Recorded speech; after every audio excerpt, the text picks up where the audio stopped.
meeting, 7th of March. A1, apologies for absence, none.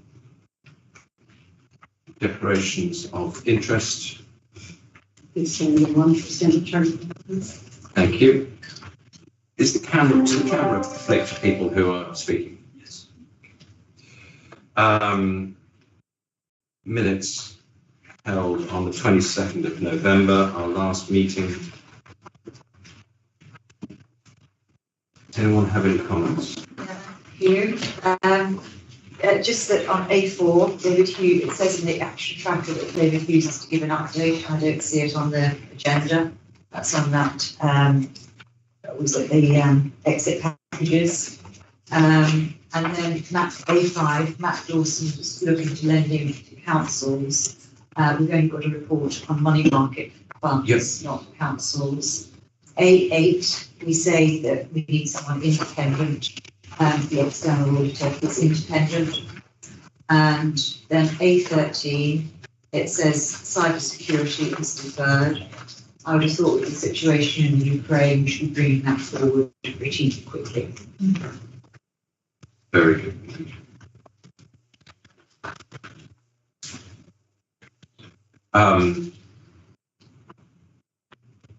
Those are all points on the minutes, not changes to the action, not amendments to the action. Changes, yeah. So we have all those points. Have you got them? On the first point, Chair, I can pick up on the action track on point 41. Yep. What's the result? I'll provide a verbal update, which I'll have to do now, if that's okay with Chair. Yep.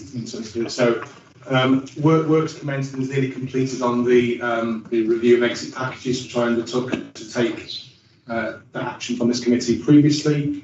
That work, we've been looking at virtually the whole year. I'm pleased to report that work is nearly concluded. There are a few queries I'm just dealing with the Director of HR and her staff currently, and there are no repeat issues identified from what was picked up by the external auditor last year. And I'll be bringing a full report to the committee at the next meeting, perhaps to provide a briefing to the committee once that work is concluded. So I'll be waiting until June to circulate the conclusion of that work when it's done.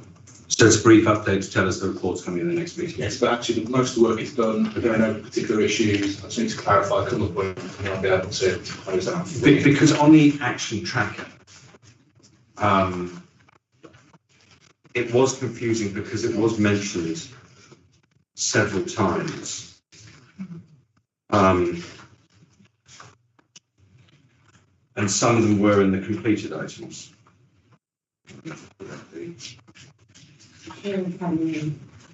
Yes. It seems to me that this has been promised for a few years. So the next meeting really does need to come. Yeah, I'm happy to circulate it beforehand. I was actually going to say that given we are now in early March, I seem to recall from years ago that the end of the fiscal year is the 31st of March. Might it be possible to have it before the end of this fiscal year? Yeah. Sorry, financial year. Fiscal years. Yeah. Financial year. That was the reason why it was requested for this meeting. Yeah. And it should have come. But if it could come so that if anyone has any questions, David, they can get back to you and they be answered before the end of this financial year. So that would be a good thing. That's great. Yes. Yeah. So on the action track of 28 to 30. Mr. Chairman, that's on that point. Just follow one step. On the draft audit plan, we put exit payments to be discussed 42 to 4. So Is that the same? That's to do ongoing work. That's general. Yes. If they got this one, it's report. Yeah. Oh, okay. Yes. Yeah.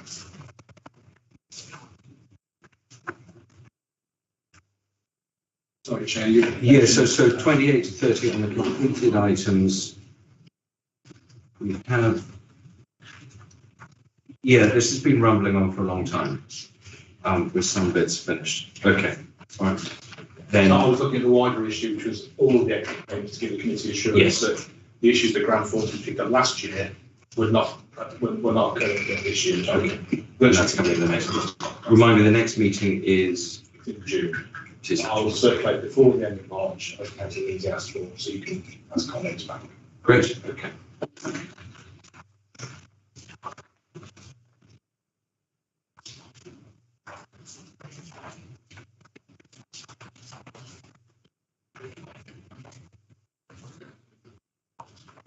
Right, so now moving on to the action tracker A4. Mr. Chair? Yep. Have the minutes approved? Are the minutes approved? The minutes are approved. Yeah. Sorry. The minutes are approved. Moving on to the action tracker.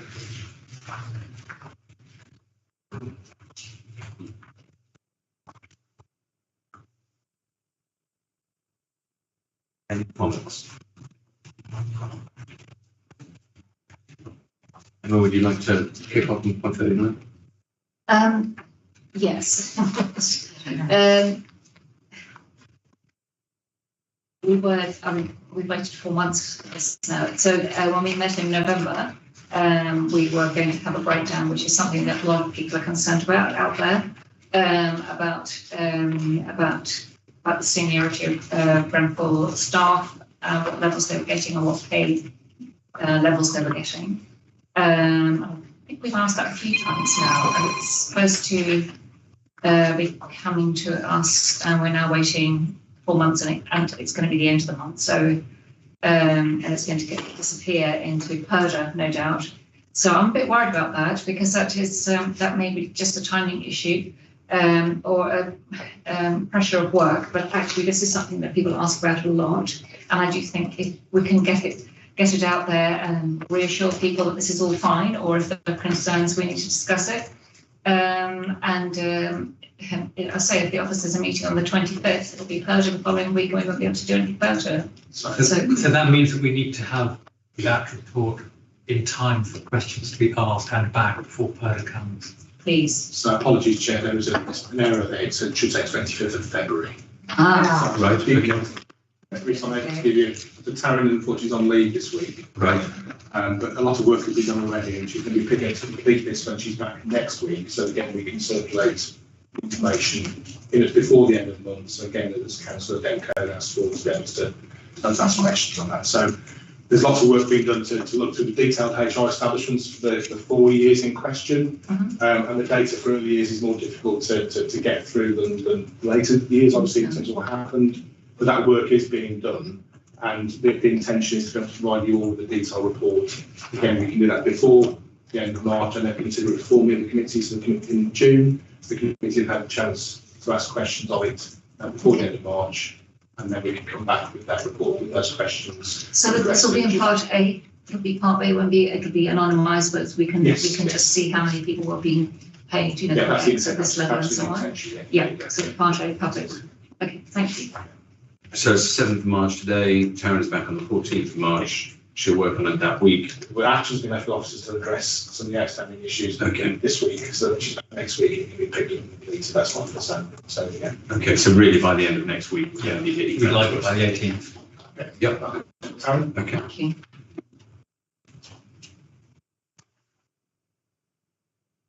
Any further comments? Nope.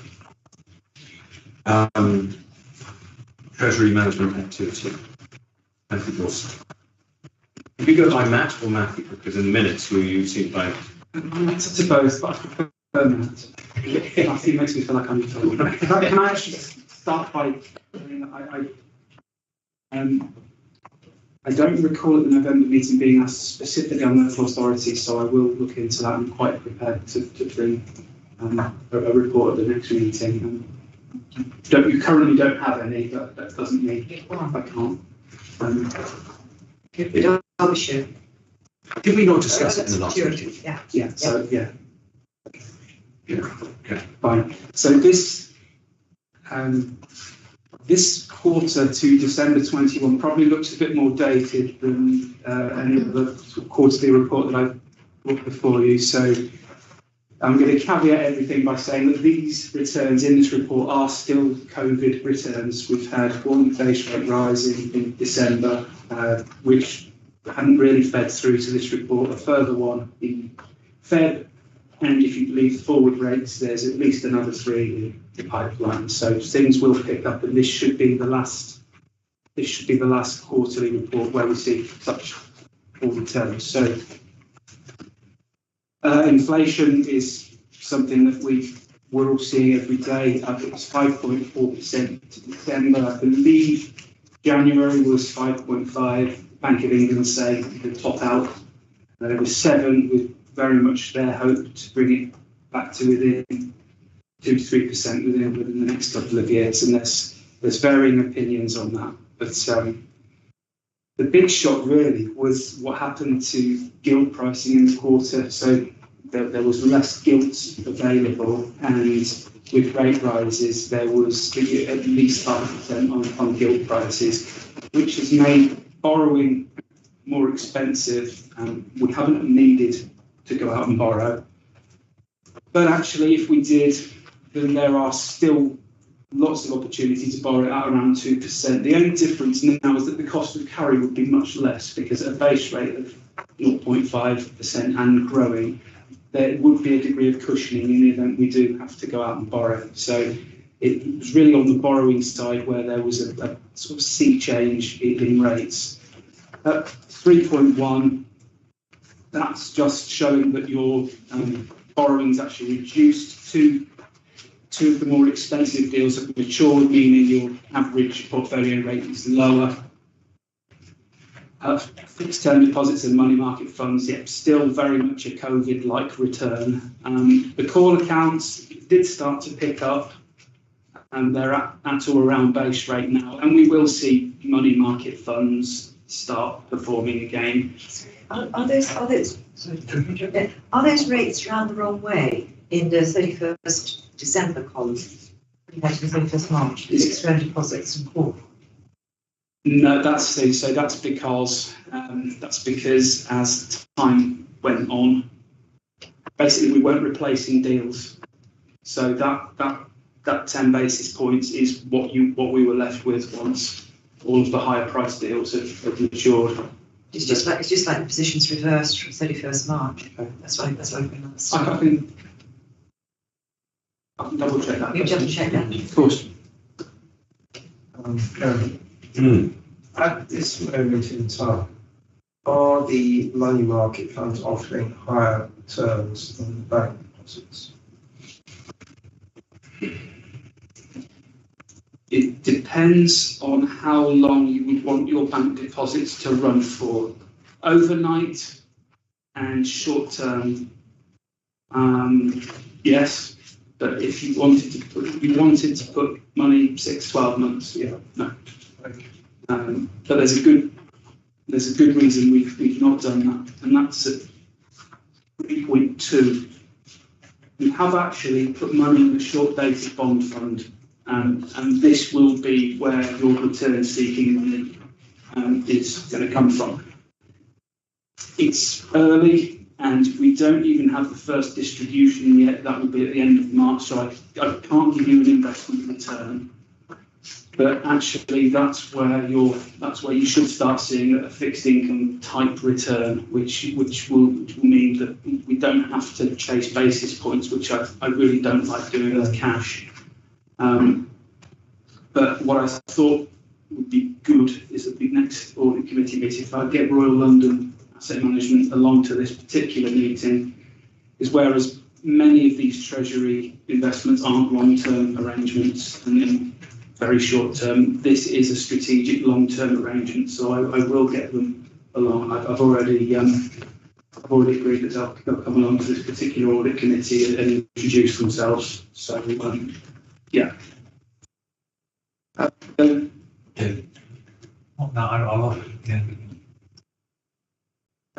So there wasn't really anything else I wanted to say other than the rates that you see on the average 7-day rate at 4.3. I hope I never see again in my lifetime.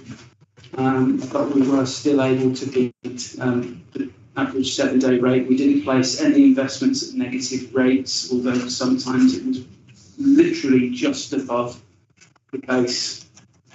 So I beg your pardon, above zero, not the base. I've already talked about borrowing. Just on the prudential indicators, we do now have a pretty good steer of what the new prudential code and the new treasury code might look like. So over the next couple of months, I'm going to be rolling out some sort of plan for the three authorities. We don't have to be compliant on reporting Yeah, hold it on. Thank you.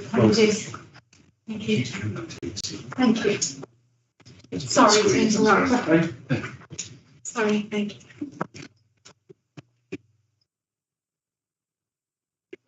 We don't have to be compliant with the new Prudential Code and Treasury Code until 23-24, which was sort of an 11th hour relief, because actually it was in strategy setting season that we were answering the consultation. So we've got a year's grace to put this in, with the aim very much to stop councils investing borrowed money, which actually they've never been able to. We've never been able to do that. That's never been good.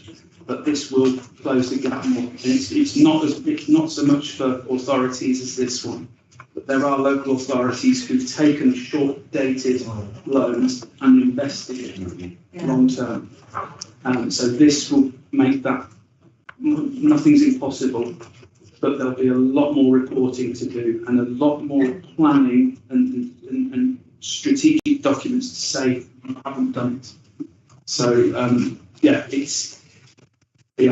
the planning stages. I want everything done by September, because actually by the time October comes around, we're already drafting next year's strategy document. So I've got a bit of time, but there's a lot of work to do.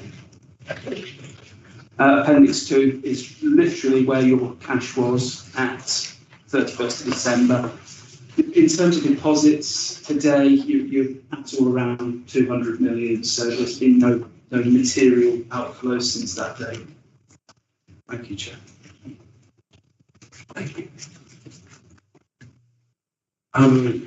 Given the, for want of a better word, geopolitical things that are going on in the world, would you expect interest rates to continue to go up 2 or 3 times this year? I mean, I know you don't have a crystal ball, which is between 2 and 3 are pricing to the forward rates, and there's pretty much not a guarantee. Actually, well, we saw that last year, didn't we, when rates were due to go up in October and didn't. So I would comfortably say another 2.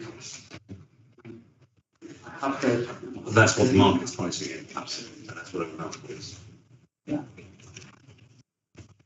Incidentally, Chair, I'll enclose your consultants. They do a very useful interest rate at table 1. If I can take you back to table 1, they do an upside and a downside risk, which I actually quite like. So it's saying that it's giving you a best case scenario and a downside, which the other consultant doesn't do. I actually quite like that table. So it's, essentially your consultant is saying base rate at 1.25 by the end of the calendar year. Thank you. Any questions, Mr. Yeah, I have a question which is maybe more conceptual. If in a time of rising inflation and low interest rates, and I can afford it, it is to my benefit to take out a large loan because there are negative interest rates. How does that apply, however, to the public sector and a local authority such as this? Should we be wanting negative interest rates, or should we not be wanting negative interest rates? Interest rates for the public sector is largely an anomaly because the borrowing rate is derived from gilts. So it's a gilt based. So it's literally gilts plus 80 basis points. So at any point you could interest, short-term interest rates and long-term gilt prices don't always correlate, but the short end they do beautifully, but at the long end. So the key thing really for a local authority is where your credit ceiling, it's called lots of different things. It's called a capital financing requirement, the borrowing requirement. It's actually going to now be called the liability benchmark, and be made a bit more complicated, but it's how much cash you think you need. And it's then down to revenue, affordability, and current balances. You've had a question? I'm sorry, I'm just a bit, I mean, I thought this quite a lot, and I can't quite understand it, okay, so I'm sorry if it's a bit silly, but I don't understand why we're borrowing. We're borrowing quite a lot, and then we're placing quite a proportion of that on deposit. But our borrowing's costing us 3.42%, and we're only getting 0.07% from our deposits. To me, that just seems, why are we doing that? Why don't we just use what we've got to reduce borrowing? Yes, it doesn't look right because you haven't taken borrowing for such a long time. Oh, I see. So this is quite an old loan. So they are all very old Okay. loans. So yeah, if I could. So so it's other than 4 loans taken out in 2017 at below 3%. Yeah, it's all historic pricing. Unfortunately, it is a real issue faced by most councils. We call that the cost of carry. And we can't cancel that. We can just. You can at a large premium. I think probably be useful for the next meeting as well, in your homework, is to do some sort of, what's the correct terminology, waterfall analysis of loan terms, and to see actually when these loans do happen, and just so we've got a good idea of how that is going to improve over time. Which of course. Yes, of course.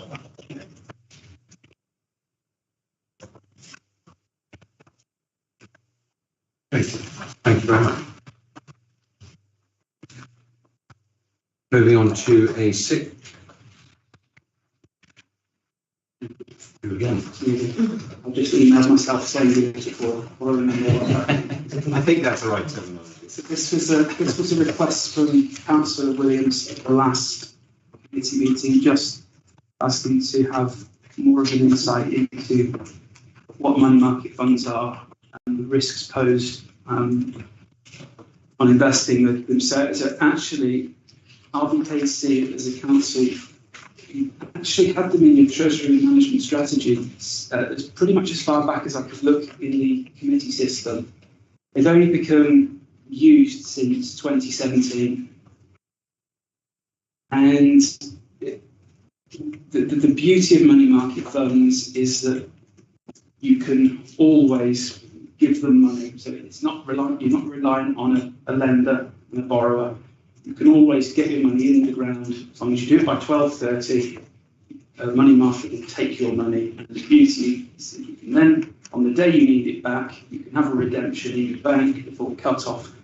So they work beautifully. The downside to them in normal times is that they do lag longer term time deposits. So you really want a mix of the both. Given where we were with COVID and uncertainty around cash flows, I did like to keep money market funds balances relatively high. They didn't go negative, but there were times when it wasn't far away. You're committed to invest with 2 different types of money market fund: low volatility and variable. And I remember a time in a prior role where variable money market funds were actually very, very good performers. They've not done a lot recently, and given that the asset price can wobble around a little bit, in the environment we're in, there's just no value in variable money market funds. So we're all in for the low volatility. So it's the lowest type of risk for a money market fund. We do have limits of 30 million per fund with £150 million maximum.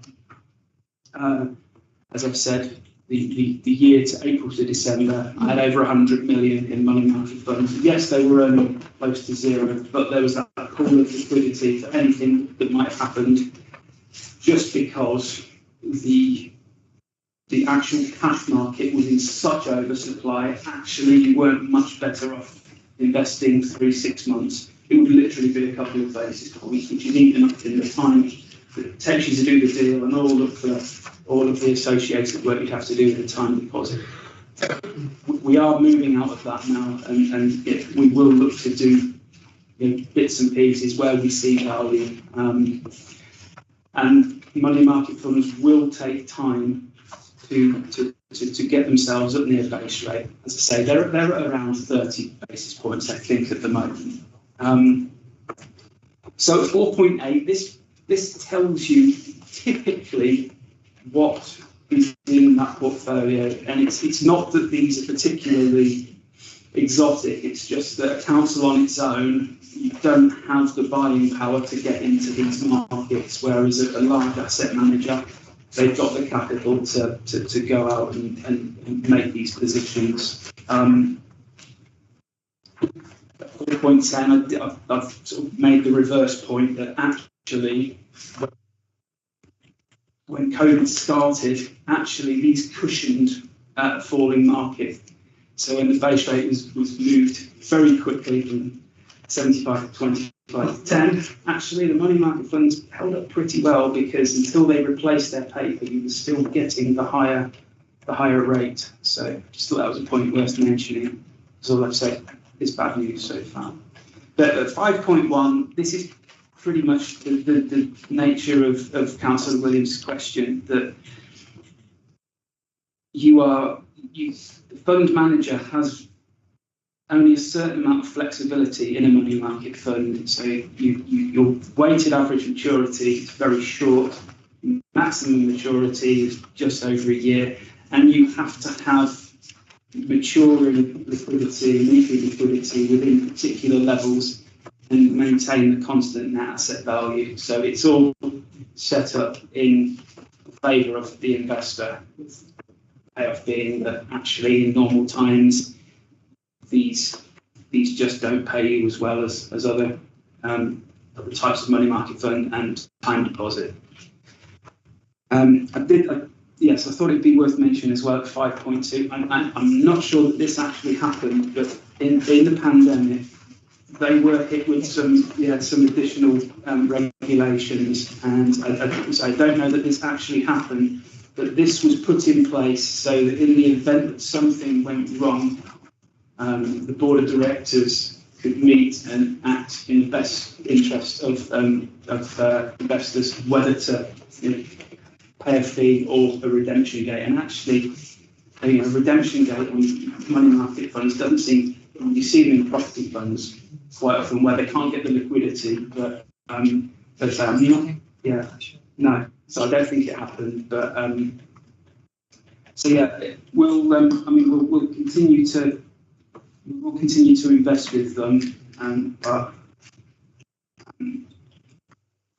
all being well, these will start looking like a normal investment return. So I would imagine the quarter to March, we'll be talking 25-30 basis points, which it's still not a lot of money, but compared to what I've been turning up to these meetings and reporting on since COVID, it's welcome. And as I say, in the event where we borrow, which we're not there yet, but when we do, it's just reassuring that there's that bit of cushioning there.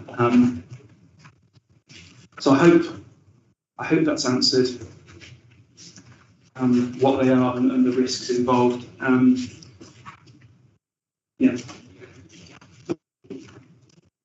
Yes, thank you. Yes, I mean, as you said, my concerns are primarily about risk.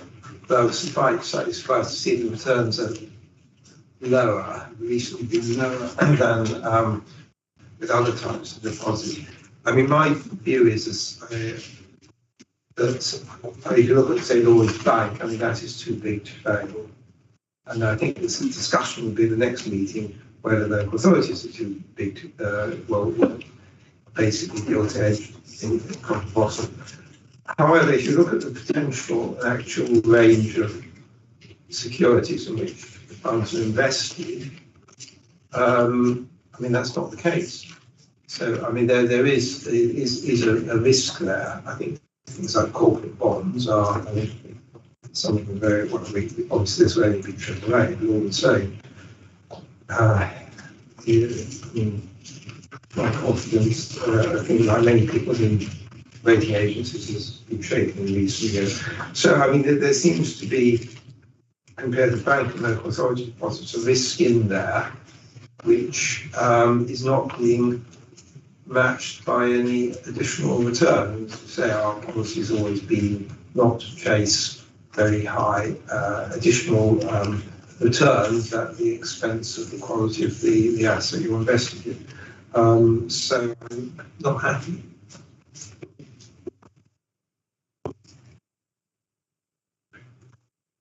Question: how did you choose Royal London?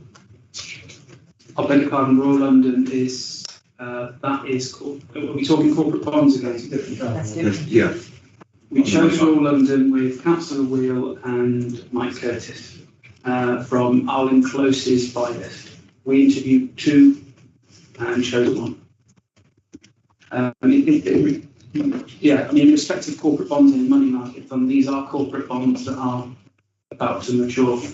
I mean, you never say never, do you? But no AAA money market fund has ever failed.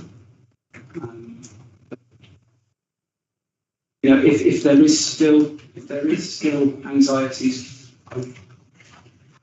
I can certainly bring Alan Close along to talk in more detail. They've got a bigger database than I have. I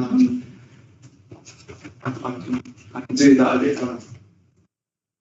Well, I won't be here at the next meeting, but I mean, as I said, I put my concerns to the committee, and as I say, I think it's the committee as well to take a view as to whether we should push away from money markets. I'm not saying don't invest in them at all, because obviously some practical advantages. But so that remains my view. I think just an observation. So I've come to a lot of these meetings where you and your predecessors have presented the soothing tones. There is very low risk. What I've probably forgotten, and I need refreshing on, what is helicopter, what's our overall strategy? And so, Charles, it may be that this particular instrument or time factor isn't right for us, but it's dangerous to make that decision unless we're confident that we really understand the Treasury strategy. So I don't know, when did we last have that? We do that once a year. Once a year. Yeah. When was that? September? It's the council, recent council budget meeting is where it's registered, where it's voted on. There's the high-level strategy, Chair, and what you actually, the strategy says everything you can do. Yeah, exactly. Operationally, Yeah, it's probably the next level down. it's the next level down, and so traditionally there would be a split between money market funds, banks, and local authorities. When COVID struck and the base rate was effectively cut to, it was cut to 0.1, but actually it was pretty much zero because of the sheer amount of cash on just massive oversupply. So it didn't seem, so, and the additional problem for me was cash was trickier to forecast. So I was faced with an issue where no matter what I do, relative to normal returns, you couldn't make money in cash. So the trade was pretty much, let's not chase 2 or 3 basis points, locking money out for 6 months when a money market fund you can't match it, but the difference between 1 and 3 basis points is negligible. So that's where when deals were maturing, we weren't going out and doing another 6 and 12 months with local authorities and banks, because actually that is arguably more risky. Not it depends on your view with councils. There's actually pretty good statutory controls in place, but I know some elected members do still get uneasy about investing along with councils. Banks, chances are a bank isn't going to default. But if the reward is a couple of basis points, why do it? Do you have a currency of risk-adjusted returns? That's what Charles is actually asking. Currency. Well, a way of sort of measuring risk and return. You have risk-adjusted returns. I don't remember you ever talking, Risk in that way. they only really kick in. To answer Charles's question, you've got to try and justify the Yeah. risk-adjusted returns money market funds is overall better. Risk-adjusted returns, that only really applies to risk assets. So, sort of infrastructure debt and above, you talk about risk-adjusted returns, because to do risk-adjusted returns, you need a market risk, which there really wouldn't be any. So, but for our fair value calculations, for money market funds and for councils, we assume a risk of zero. The consultant assumes the risk of zero.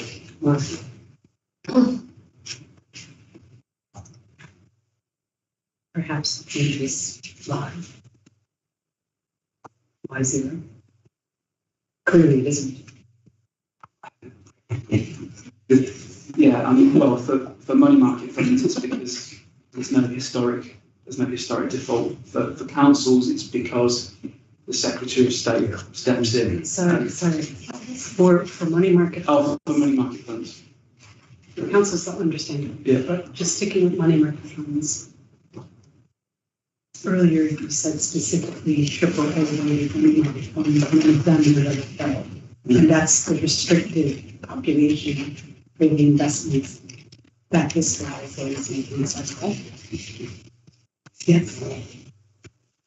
Yes. Standard Life has confused with money market funds, didn't they? Yeah, but they weren't AAA either. And this is the point. Yes.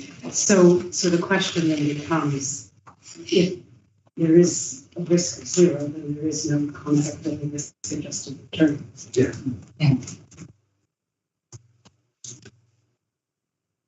Despite the fact that obviously, technically it isn't zero, just because it hasn't evolved, it doesn't mean it's not better, right? Yeah. Past performance is an indicator of future performance. So I think that's really the nub of it, is that we're making an assumption that something is zero risk, and whilst it may be extremely close to that, it isn't technically. And so therefore, it's just then about the level of comfort about something that has a small amount of risk, so small perhaps it's not really measurable, but it's there. I believe that's the point. Yeah. So to pull this together, what would we like Matthew to do? To bring in Royal London at the next meeting. Is there anything else we'd like? I suppose it's about risk appetite. It's about being comfortable with that assumption of 0%, which isn't our decision, obviously, but it's something that we can ask the question about as an audit and transparency committee and say, are you really comfortable with this assumption of 0%?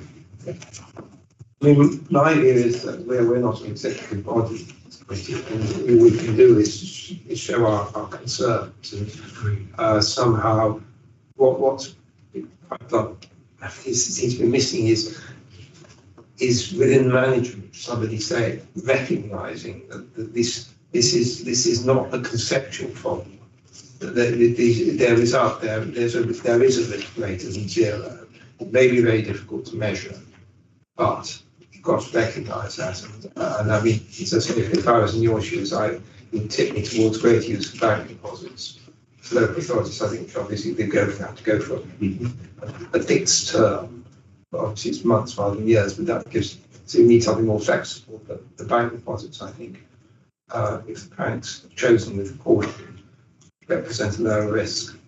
So has Arling Close been involved in these judgments? First time I've heard of their name. They're still relatively new. We've had them for about a year now. But no, they help us set high-level strategy, but they don't make day-to-day decisions for us now. Chair. Perhaps one potential way forward would be, it's all about risk appetite. There are benefits to this too. And so perhaps whoever does make the decision about these things, which is us, maybe to flag to them, this assumption of 0% risk isn't really technically correct. However, there are benefits to being able to access money in this way. And then whoever makes the decision does so with that full perspective that is even though the assumption of 0% risk isn't move, and they should do so. They should make that decision in an educated way. That's all. When I first took this role on, you'd not long started lending to banks. It was still relatively new. So bank lending is not, so it's not something you did for a very long time. I'm just wondering if, so you say this is more of a scrutiny than a decision making. So it's where, I suppose it's where we find the balance, isn't it? I'm wondering if we do bring Alan close in, Chair, if you think that's a good idea. Well, I think that would provide more comfort and reassurance and an opportunity to test the assumptions. So who in the executive team, the manager, is it Mike Curtis?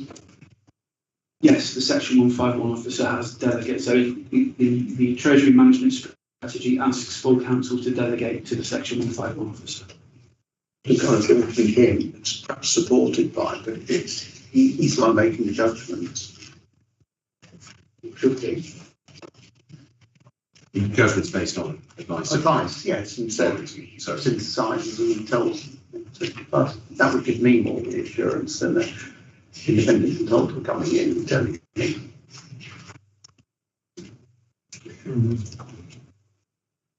Well, what about both? Yeah. Yes, I think it's a good idea to, in the past, Section 151 officers appeared at every single meeting. Yes, as we may I think for before. Okay, then please can we put on the schedule for the next meeting to have both Mr. Curtis and Arlington Brooks. Arlington, Mike, Royal London, and a Waterford. There we are. I'm going to put the Treasury section for you to look forward to. Brilliant. Any further thought? Yes, I just have one question on 5.5. It reads, an interest rate rise in the summer 2021 and additional rises forecast for the future have made negative returns extremely unlikely, and performance is expected to continue to improve further in 2022. I just want to confirm, on the basis that interest rates are likely to rise, yes, and inflation, that the reason for the positive returns, you say negative returns are extremely unlikely, is because there's going to be a significant capital gain. And if so, what are they? Because otherwise, I'm not quite sure what 5.5 means. The reason I wrote 5.5 was because for the last couple of years, negative rates have been a thing. They really have been a money market thing. They've been out there. Yeah. Actually, and other people probably understand this better than me, but my understanding is Euro money market funds have been negative for a long time. So I suppose I'm putting that to rest because I've had to say, look, here is the possibility that at some point GDP could go negative. You might start having to pay someone to look after your money for you. That's not. I mean, that was the case in the past, but I don't think it's the case. No. And there's been partly as a result of what happened 10 days ago, but partly as a result of prior events. I think interest rates are in that direction rather than that direction. Yeah. We're in a completely different world compared to 2 months ago. And thinking about your sort of waterfall, if we are on that trajectory, then at some point the rates are going to meet in the middle, aren't they? It's always worth periodically, when you meet with your consultant, it's always worth saying how much premium will we have to pay the debt off. Yeah.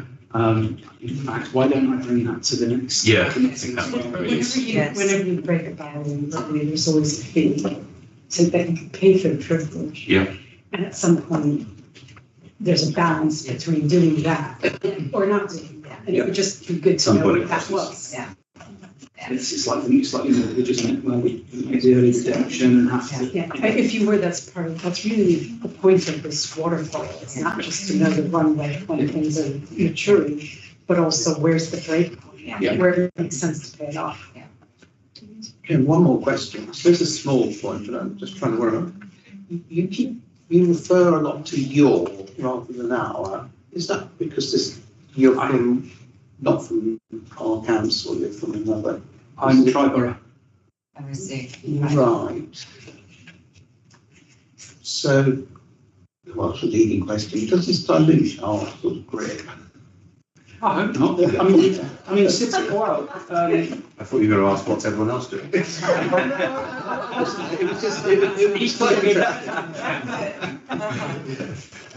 I suppose, part of, you have a So you're a dedicated. centre of excellence across the three councils. So, I'm just trying to sort of get to whether, in fact, So the structure is Phil Triggs as director, then there's Matt Dawson and Matt Hobson that report to Phil.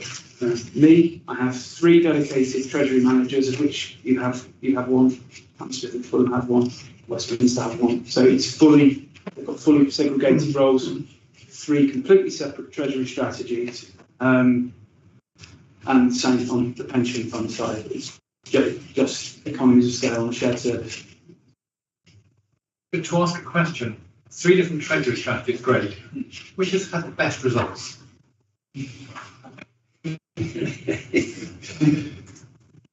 Purely on cash, there wouldn't be much in it purely on cash. Westminster have a larger investment property business, so that Westminster actually report an integrated investment framework. Well, so that would look good, but actually we've all suffered through these money markets. It's just not been. Cash has just never been worth so little to invest. Great, thank you very much. Strenuous. Very good. Thank you, Chair. I shall just purely from academic interest, look at the papers in June online. Thank you. Thank you.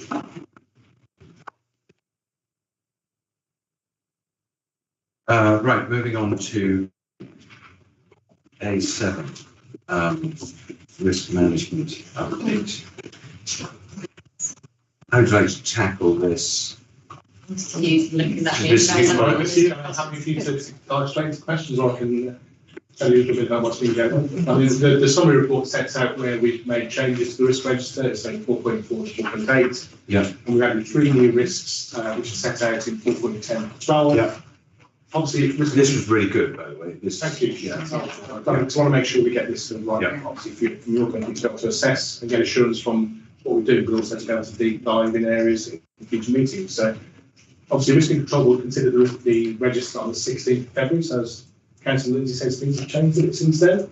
So, the council's been doing a lot of work around the Ukrainian-Russian issue, and it was already starting to think about the tension because we've got both embassies in the borough. We were agreeing the risk register back in mid-February, but now we've got the gold and silver arrangements back in place on a weekly basis to review all the potential issues and impacts for residents and for the borough of what's happening in Ukraine. So just to reassure you on that point, and we'll bring back some more detailed information at June meeting on that particular issue. But that's something obviously that we won't take to get full risk documented into the register for this meeting. And in the refugees risk, I can't remember which one that was, but that's obviously going to change slightly. Refugees, now we're going to have Ukrainian refugees. Exactly, so that's one of the things we're considering as part of the action plan that we've given to the Ukraine crisis, is very much about potential for evacuees from Ukraine and around. I'd like to make point, but I'm going to go to Emma first. But just so you know, my point is inflation, just so David doesn't steal it, because we're both inflation doomsters, and he stole it the other day. I'm not going to do it again. I think the But we'll correct, come back to that. the correct term is inflation hawk. Emma. Thank you. I've got 5, 7 Please, o'clock. yeah. Is that all right? I'll just go through it and you can come back. Thank you. Actually, just on Ukraine, we, I think, rather unwisely, possibly, agreed, in planning recently to turn, just around the corner from me, to turn a large property that was for embassy staff into a consulate. So right around the corner from us, it's Emma, when you say from us, where do you mean? Sorry, From us here, or? it's been agreed to, yeah, it's around just around the corner from where I live. The Okay. Ukraine consulate, which was staff quarters, has been turned into, is about to be turned into a consulate. And I was concerned, and it was about 2 months ago, about possible security issues then. And I don't know if it's on your map, Mr. Hughes, it should be. I think it's in Oxford Gardens, and it's the first, we've got lots of Russian people down there. Anyway, I just think people weren't aware of it then, and we are now. So maybe just that should be on your map somewhere. But I've got, if I just go in the order that they come up in, new risks. One of them was the disaggregation of the by-borough IT service.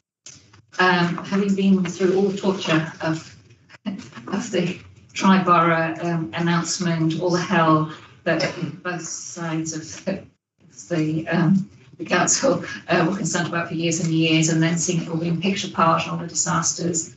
I've been trying to work out how much this has cost us. This is going to cost us more money. It's almost impossible to find out how much it is. I think it's tens of millions. I know just one contract we've lost 10 million.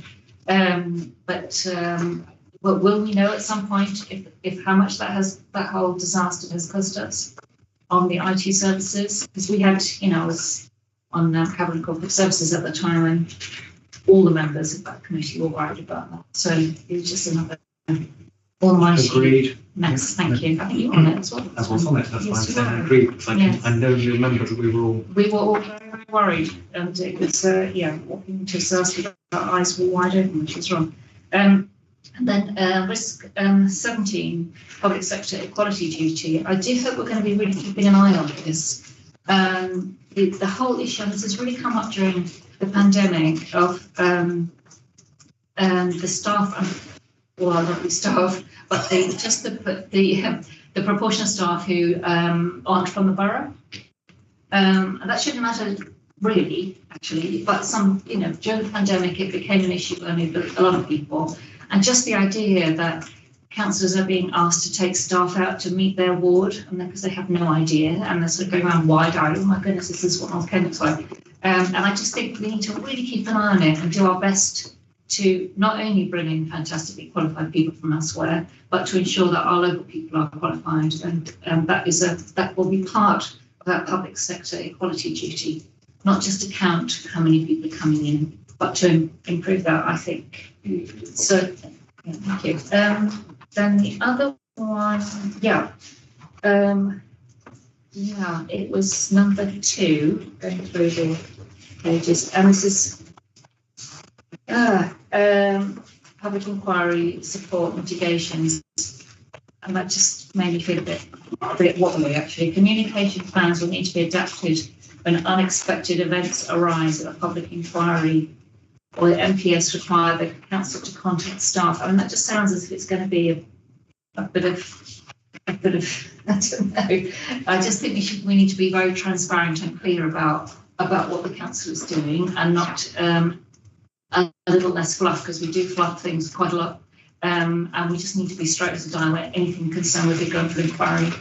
We do, the cons, who I'm sure are doing an absolutely brilliant job, do tend to, print things a bit, frankly. So that was one thing I think we need to be very careful about. And the next one, actions arising from the Kroll report. I do hope that's going to come back, because I haven't seen any improvement in how we deal with our property properties for sale and purchase and so on, but I presume that's going to come back later. And my final one, interesting, it just came up today. I was at a housing and communities meeting earlier, it's a conference with people running food banks. And the issue came up about, you know, how do we, apart from making sure that people have food, how do we actually tackle the issue that people are having to come to food banks?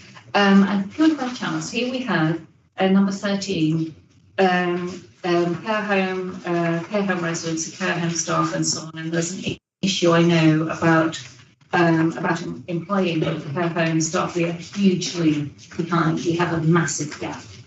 And so by chance, I got a leaflet through my door. Do I want to be a home care worker? And so I looked it up, and they pay, and this is one of the ones who works for the council, they pay below London living wage. We have a commitment in the council to ensure that everybody, we all our contractors pay London living wage. And even if it was London living wage minimum, it's as much as you get to be a cleaner. Honestly, if we're having trouble getting good home care workers and care home workers, which is a risk, we know. I think we really have to have a look at that whole system. And having been through all the procurement stuff over years and years and years, all the various disasters we've been through, I think this is huge for the future of the council. We cannot look after our grannies and granddads, our elders properly if we don't have we can't attract the staff. This is hugely, and actually a lot of these organisations, as we know, are making money hand over fist while many people are being paid rubbish money. So I just think we can't. It's an embarrassment. I think it's an embarrassment that we're actually offering below London living wage for one of those. Should I tell you who it is, or shall I write? Please, I would like you. It's my home care. Yeah. I looked it up to see what they were offering, and their hourly rate, which is 0 hours contract as well, was less than London living wage. So that's it. Yeah, that's it. Thank you, Councillor James. I'm happy to go through each of those points. So on the changes you mentioned to the consulate building. Yeah. So part of the work we're doing, community safety we've been doing with the police is assessing the risks around particular buildings in the borough, whether they're Ukrainian or Russian or actually other countries that border on to where the conflict is happening. We're also looking at the kind of implications that has for council services running nearby or for residents. So again, to make sure we're picking up on those issues. But I'm happy to pick up replanning around that particular issue you mentioned as well. That's a few months ago. In terms of the aggregation of the Biber IT service, and that's something that I'm totally involved in from an independent assurance point of view. There are, the decision was made by Westminster and RBC back in September, October last year. There is very much, in comparison to the Triborough disaggregation, there is a much more planned and structured approach being taken to the disaggregation of the IT functions into two sovereign functions. There's a recognition that some parts and some functions and some services will need to remain shared, at least for a period of time.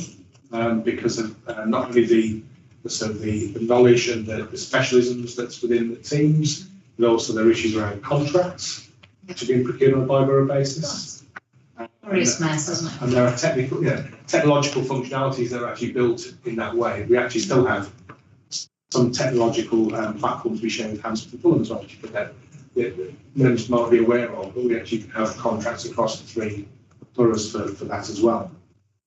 So there's a lot of work being done there to look at the structures, what the requirements of each authority is in terms of staffing and in terms of capabilities. So I know that Westminster went out to consultation a couple of weeks back now in terms of their new structure. RBKC is proposing to do the same over the next couple of weeks. There's very much a focus on what the cost of the new service will be. So I'm sure that with Mike Curtis we can bring back information to the committee in future about there's a transition period happening from March, April time through to the end of the calendar year. and then what the steady state cost would be of the new service coming to 2023 when it's all finally bedded in and settled down. So I'm sure that's something we can bring forward then. It's important, I think, we've got it on the risk register, not, I mean, even before the Ukrainian crisis. So cybersecurity is obviously one of the key fundamental sort of elements of an IT service. So that's something that very much has been at the centre of the discussions around segregation.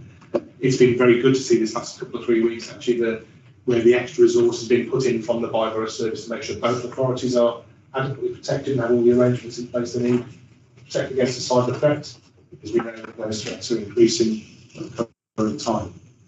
In terms of our public sector equality duty, so again, I'm on the Corporate Equalities Board. The administration committee received a report on the peer review that was carried out, and then that's where the recommendation came out. But I think for me, it's important we have it on the risk register. So as a committee going forward, you can ask for a deep dive into this area for a report to come forward in terms of how we're managing our public sector equality duty, as well as how we're managing the risks associated with it. So that's something for the committee to, I think, to think about going forward. And I think your point about, so it's important that in central London, typically I think Westminster's in an even more difficult position. It has less local staff. Less staff it employs who live within the borough than even RPKC does, but it's not much different. And it is a central London issue, but you're absolutely right. We need to be doing everything we can to make sure we're supporting and developing local people to apply for and to secure local jobs within the council, as well as attracting talent from further afield. That's absolutely vital. That's something I know from the work that's been done through the recovery framework, for example. That's a key feature of how we look to provide sort of upskilling and new skills to local residents to help them get into work, not just within the council, but in the local economy more widely as well. That's a good point. So, yes, yeah. What tracking is in place with regard to assessing how many people are local applicants versus outside the borough? And how are their qualifications assessed? And if there's a small gap, is there potentially the opportunity to hire someone in training rather than hire someone from outside the borough? I don't know the answer. I'll take that away to the Director of HR so we come back to you. Absolutely. Yeah. Can I just make an observation that there are some professions where staff would prefer not to work in the same borough in which they live? I completely understand that, and that's explainable in those instances, but that's not across the board. I accept that. Yeah, and so there may become then a view that there are certain things where we might expect that to be the case, or if you're sharing services and things like that, of course. But it's not a universal truth either, is the point. And so if there's a strategy to it, and a balance and an investment made, then we may be able to shift that balance of local representation. So I think one of the strategies is on apprenticeships, because obviously that's Perhaps. I'm just asking. that's much easier to recruit locally for apprenticeships than like that. But when you get higher up the sort of pay chain, it does become really difficult. But not necessarily impossible. Harder. Right, so just starting with the process, right? So you're signing this report as Director of Internal Audit and Risk. So what hat have you got on when you're presenting this report to us? That's a good question. I suspect my risk. So I help the executive management team to maintain the strategic risk register. But it's for them to be clear about what current mitigations, what planned mitigations they have in place, and what they believe the current and the target risk scores should be. I'm there to constructively challenge them where I think they may not be looking at it the right way. But is it you're the risk director in this? Yes, and we're not getting from you your the assurance that internal audit might give. Director of audit on this whole process. Sorry. Right, so that's sort of one thing. It might just help to remind ourselves that. And then the second thing is, I think that Emma, you raised some pretty tough points here, and I don't know whether I kind of feel uncomfortable to let it rest on the basis of reassurance in general terms from David. I think you've offered to deep dive into some areas, but having raised the points you've raised, and they seem to be quite big points to me,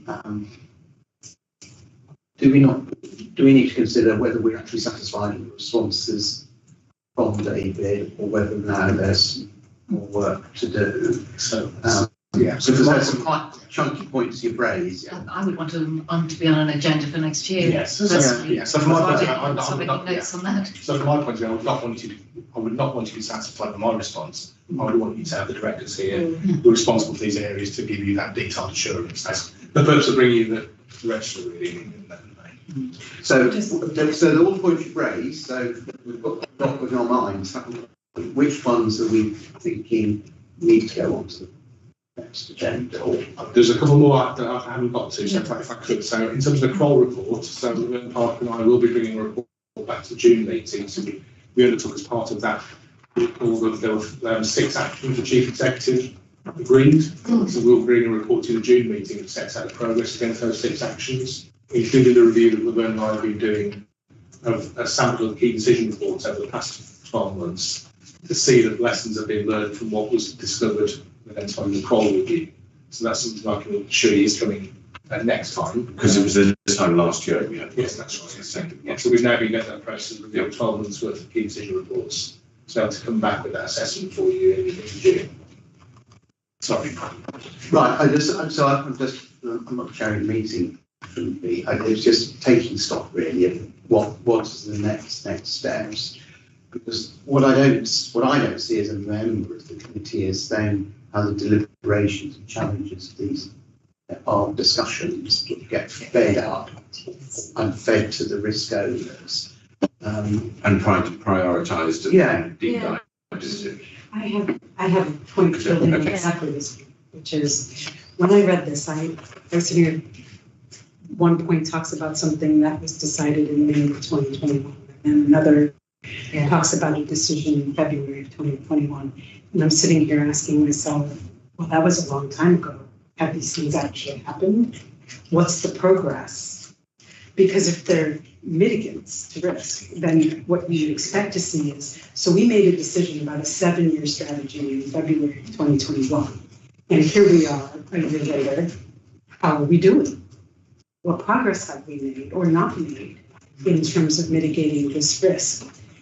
I also think, additionally, what would be really interesting to see at some point would be how the internal audits that we do ultimately map to the risk mitigations that are here.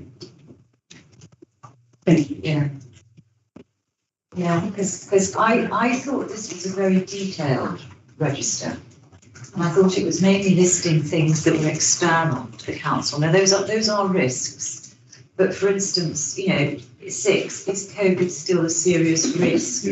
And shouldn't 6 be a subset of 5 and possibly under 9? It's a great big shopping list. And any strategic registers I've looked at, they're quite high level, and everything else drills down under that as to specific actions. I would also like to see a mapping as to whether or not the risks have increased or decreased at each time. So you see the change in direction. The movement, and what was the other thing? And categorise as to whether they're high, medium, or low.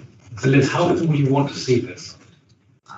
Well, I think on the movement, That's what I was thinking. on the movement of risk, so obviously the genesis of many of these sorts of reports, and particularly it used to be a point in time risk assessment. Then we got a trend, now the trend has been dropped off. So that would sort of well together with the objective. And just to build on that point, sorry. We have a currently a target. Well, by when is the target going to be achieved? Yeah, it's pretty. Yeah. So the actions the plan mitigations and the target date for planned actions is meant to be covering what the executive management team think can be done to mitigate those risks. Yeah, but that's not a precise target date for achieving the target, especially when some of these things are ongoing. Yeah. So this is morphed over time. So 3.5 years ago, we had a spreadsheet with each was a different line, and then we had a traffic light system on there. And that's what we're missing. Yeah. And it's morphed into this, which is much more detailed. It's too detailed. Too detailed. This is an operational risk register, not a strategic risk register. Yeah. And we should Right. see a strategic one, and we can see this detail as we need to. In addition, great. But also. So what we need is a strategic risk register to sit on top of this, which is the old spreadsheet, Yes. which has the traffic light system and puts these in one-liners. You You still have this information in here, and we can update it and like that. Yeah. So now they want both. That's fine. That's quite right, because it's swung too much the other way, but actually, it's really good having this level of detail in here, It is. but Yeah, but we need a higher level one as well. And also, I couldn't tie in, the internal audit report, there's a lot there about sort of corporate governance, resources, information management and technology. You can't see them in Well, here. that's why I just said, I think mapping the internal audit assurance that we have to this risk register would be a really great idea. So, yeah, I'm going to have to take all those points. That's really helpful feedback away. I think the bit about mapping the internal audit work to the risk register we can do. I think that last year with the plan as well, we mapped the areas in the audit plan to the risk register. So what we can do when we do the annual report in June, July, is turn that the other way around and show what assurance we got against those mapped risks that we audited. I think that's that. Yeah. Just to make a point, I mean, it's one of my sort of hobby horses, relationship between risk management and internal audit. I mean, you do a lot of internal audit work which doesn't relate to any of the risks here. But I mean, you have to do it. I mean, the external auditors rightly expect things like the schools, but the finances. But equally, obviously, there are many, and they will set out here, ways in which risks are mitigated, which have nothing to do with internal audit. So, I mean, the relationship isn't necessarily anything. Your work obviously covers both. No, and from what we've developed here, the narrative is very much to give you the comfort that what underpins the mitigation. So I take your point, Gazette, about some of that stuff that's further back. It's the underpinning mitigation. So we need to think about we narrate that, but actually tell you how it's impacted. Which is very helpful. Yeah, and then having a high level, is direction, is it higher or lower, and I think the points made, thank you. Thank you. So I think. I know I've mentioned this before, but going through all this prior to the meeting, I've written it down. Do you have the resources to do all this?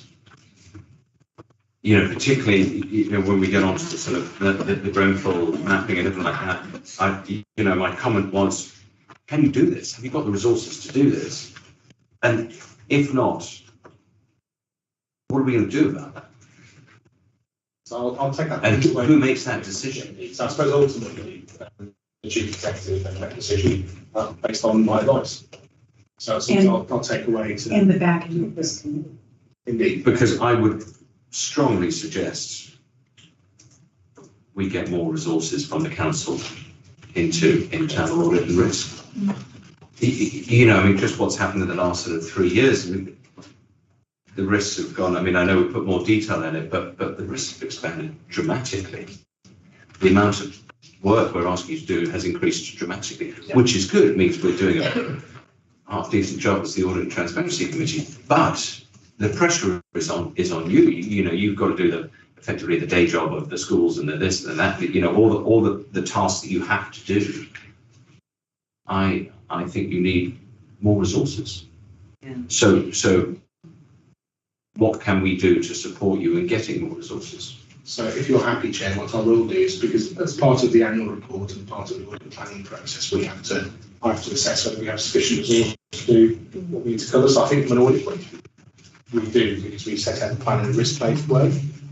When there are additional pieces of work that come along, and we'll come into the insurance mapping in a while, that's something we do need to factor in. Yeah. From a risk management point of view, it is something perhaps I'll take away and talk to the chief executive and then come back to the committee with a proposal there in terms of what we might do. The chief exec is probably due for another visit. So it would be nice to get him on the register, probably in the next meeting, and then. He'll be on by then. He'll be Got a new one. Oh, sorry. Well, Is it June? June. Okay, well, that's great. Then we have an opportunity to voice our opinion and hopefully get some change before he does go. Back of the bag packet estimates, how much more you need in, David? I'll come back to that. I think from my point of view, there's work we need to do to make sure we're providing appropriate reporting to you as a committee. There's more work for us to do with directors. So we'll have a think about that. We need to sort that out. Yeah, and I think as a committee, I probably speak for everyone, things are taking, there's slippage in what's being asked. And I think we're quite polite about it, but there is slippage and which is a sure sign that we need more resources. We know it's not. Get staff to be stressed out, do you, Chair? Absolutely not. So I'm confident in the cooperative members and potentially you might get re-elected, and stay on the committee, that you'll be able to put that point across in the next one. So on it, Thank you. Now I talk about inflation.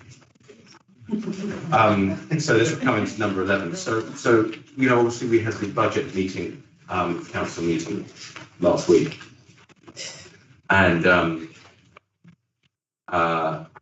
David and myself were the sort of prophets of doom in there, worrying about inflation and the impact that it's going to have on the budget.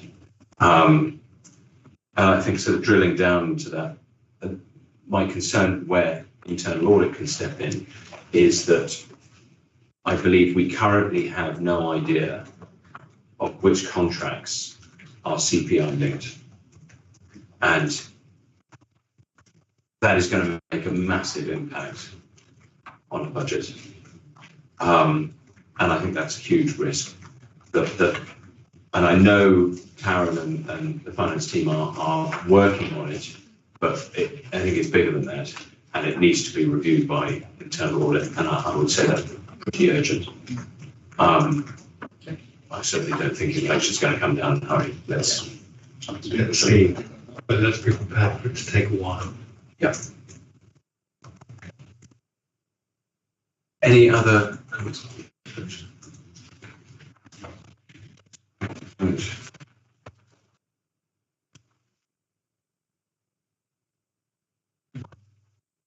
We'll do A8. We can go again, David. Next two and a half. Good day with the rest. So this is a draft audit plan for next year. You may recall that last year we decided to take a slightly different approach to planning it, so we don't plan a whole year in advance because it was becoming academic.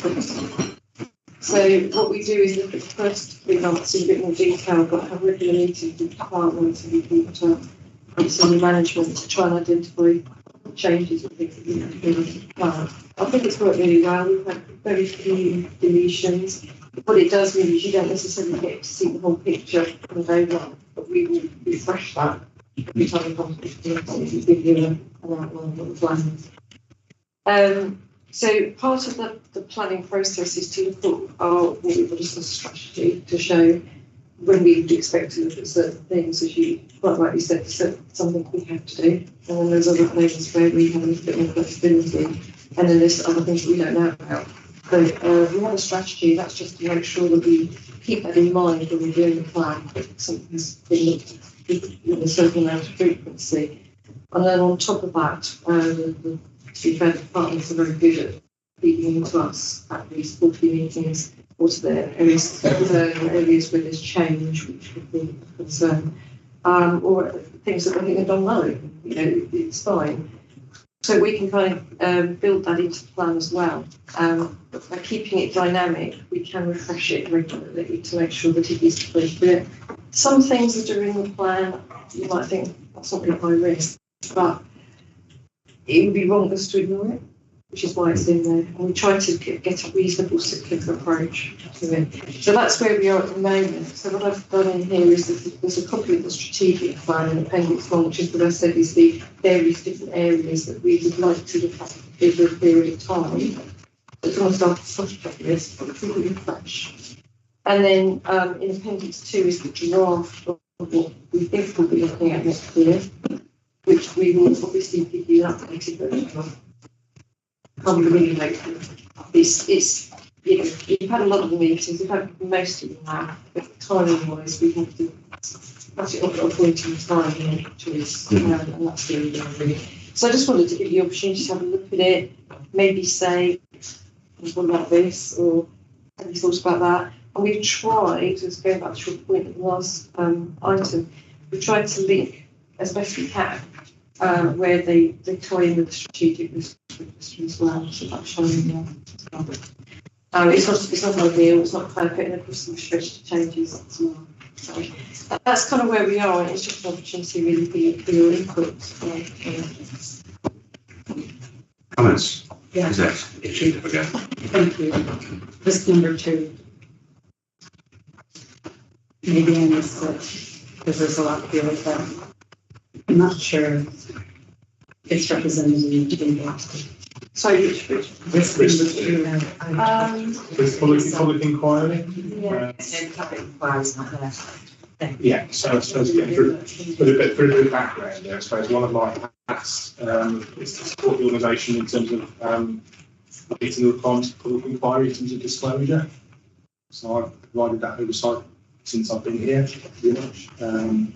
So that's something that's done as not a formal piece of assurance work, but it's giving independent coverage to make sure the authority is discharging its responsibility to the duty of candour to disclose everything it has is asked for by the public inquiry to do that.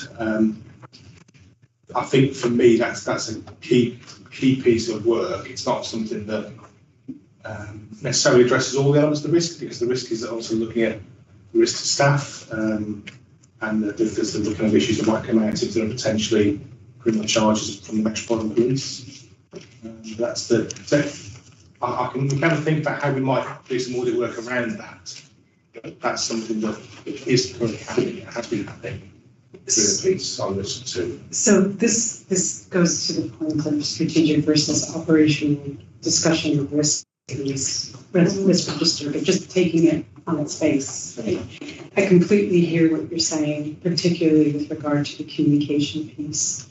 But what struck me when I was doing the cross-check back to everything, I'll just read you this point. In May 2021, nearly a year ago, the deputy leader approved a key decision in capital letters for the council not to use named suppliers and contractors who have been involved with the refurbishment. So an obvious question would be, what assurance is being done to make sure that's not happening? Yeah. So that's being done at in terms of the 3 lines of defence. That's being done as the first line of defence by the strategic procurement team to make sure that as contract awards are being proposed, that hasn't happened. So something again we can look at whether we do some internal audit work around that. Assurance. Yeah. Right. Yeah. And so when I'm looking at the audit table and I see that strategic risk number 2 is not covered, and I look at something like that and I think to myself, how do we know? How do we know that that's not happening? But it has happened, and there was a report about it. I mean, it came up. That's exactly, this is what it is. So there's a decision that's been made in the audit, right? There's already risk around the outcome of that decision. So what steps have been taken to deal with that? What steps have been taken to prevent it from happening again, et cetera, et cetera? This is just an example. There are other things, but.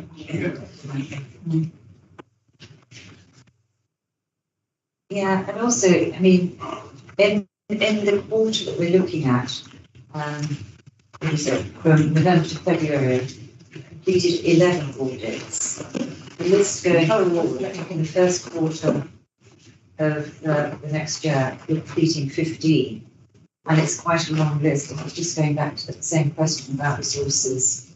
I would suggest if some of these things are ongoing, so they start quite a lot of them go over a number of quarters. In fact, some of them go right to the end of the year, but we would trigger slightly in quarter 1. So just to sort of clarify, not all of the things on them also generate reports, just to contextualise it. Some of them are where we actually get invited to provide advice or to see that they're complying with what they expect to do, and then we would just summarise that for our insurance. It's 15% insurance as well. So not all of these are specific audits.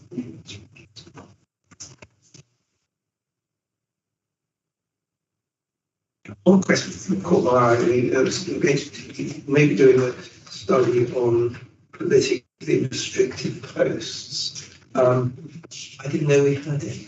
Well, that's a question actually. I think that was legal services that we asked us to have a look into that, because we know that they do exist in other countries. They do. Yeah. Yeah. I mean, many councils. And we're not clear that if there are, and if they're recorded properly. Yes, right. You know, that was actually something.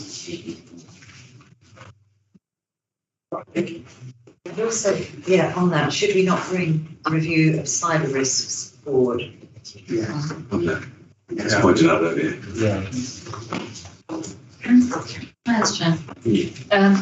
On Appendix 1, this one, failure appropriately and effectively to meet the housing, emotional, psychological needs of former residents of the Tower and Wall. What's the timescale on that? When are we going to say, oh, this is, you know, okay, we're done now, and we've done a great job, or we haven't, or I mean, this is ongoing. So how can we? I don't know how do we judge it? What kind of timescale we looking at? So this is referring back to risk one in the Risk one, about in the register and how it relates to the plan. So again, you'll see that there are a number of rental partnerships audits in the plan for 22-23. We will seek to keep carrying out cycle reviews throughout the rental dedicated service continues. So on page 12, for example, we're at big rental partnerships audits in quarter 2 to 4. And those will be reported back to the committee here as well. And David, I get that, but that is doing an audit of a currently existing service. And you said there were 3 services that we're doing the audit of page 12? 3 rental partnerships audits. 3 rental partnerships. Yes, there's rental recovery strategy, impact report, dedicated service. But it's what they're not doing that would be a concern, must be a concern. So It's the difference between full inclusion and no full inclusion. So I suppose when we scope the review with any service, whether it's rental related or not, we would first of all take a view as to what we thought that service could entail in terms of how it's established, what its remit was, how it went about doing it. We then have a conversation with the service about the scope of the review to get their understanding of how the service actually operates. We'd be looking for gaps there in terms of service provision or in terms of the way the service operated at the outset, and then we'd include that within the review. Is that helpful from doing that? Yeah, so we wouldn't take from the point of view of the service tells us this is what we do, we audit that. We would start from the point of view what should the service be doing, and then go and speak to them about how it works. And then we would look at it around. but I think that there are 2 people behind, sitting just behind you, who would want to be asking, is what is being done in the name of the council and being funded by the council, providing the deliverables that are meeting the housing, emotional, psychological needs of those affected. So in many audits, we look at what policies and procedures govern the operation of the service. So what the service's purpose was, what it was there to deliver, how management then ensured they both planned to do that deliberately and how monitored to make sure that's what they were doing. So that's reported by the people delivering the service. And I think that's Yeah, that's the concern. That's the concern, is that the outcome is being reported by the people delivering the service. Right. Yeah. So this is a problem. It is an ongoing problem. So I don't know. I have a solution for that one. And I think to be fair, I don't think it applies just to the issue of Grenfell. It's a much wider, more challenging issue. I'm not saying it doesn't apply to Grenfell. I think it does. I think it wider. Yes. So we can take away that feedback. So, yeah.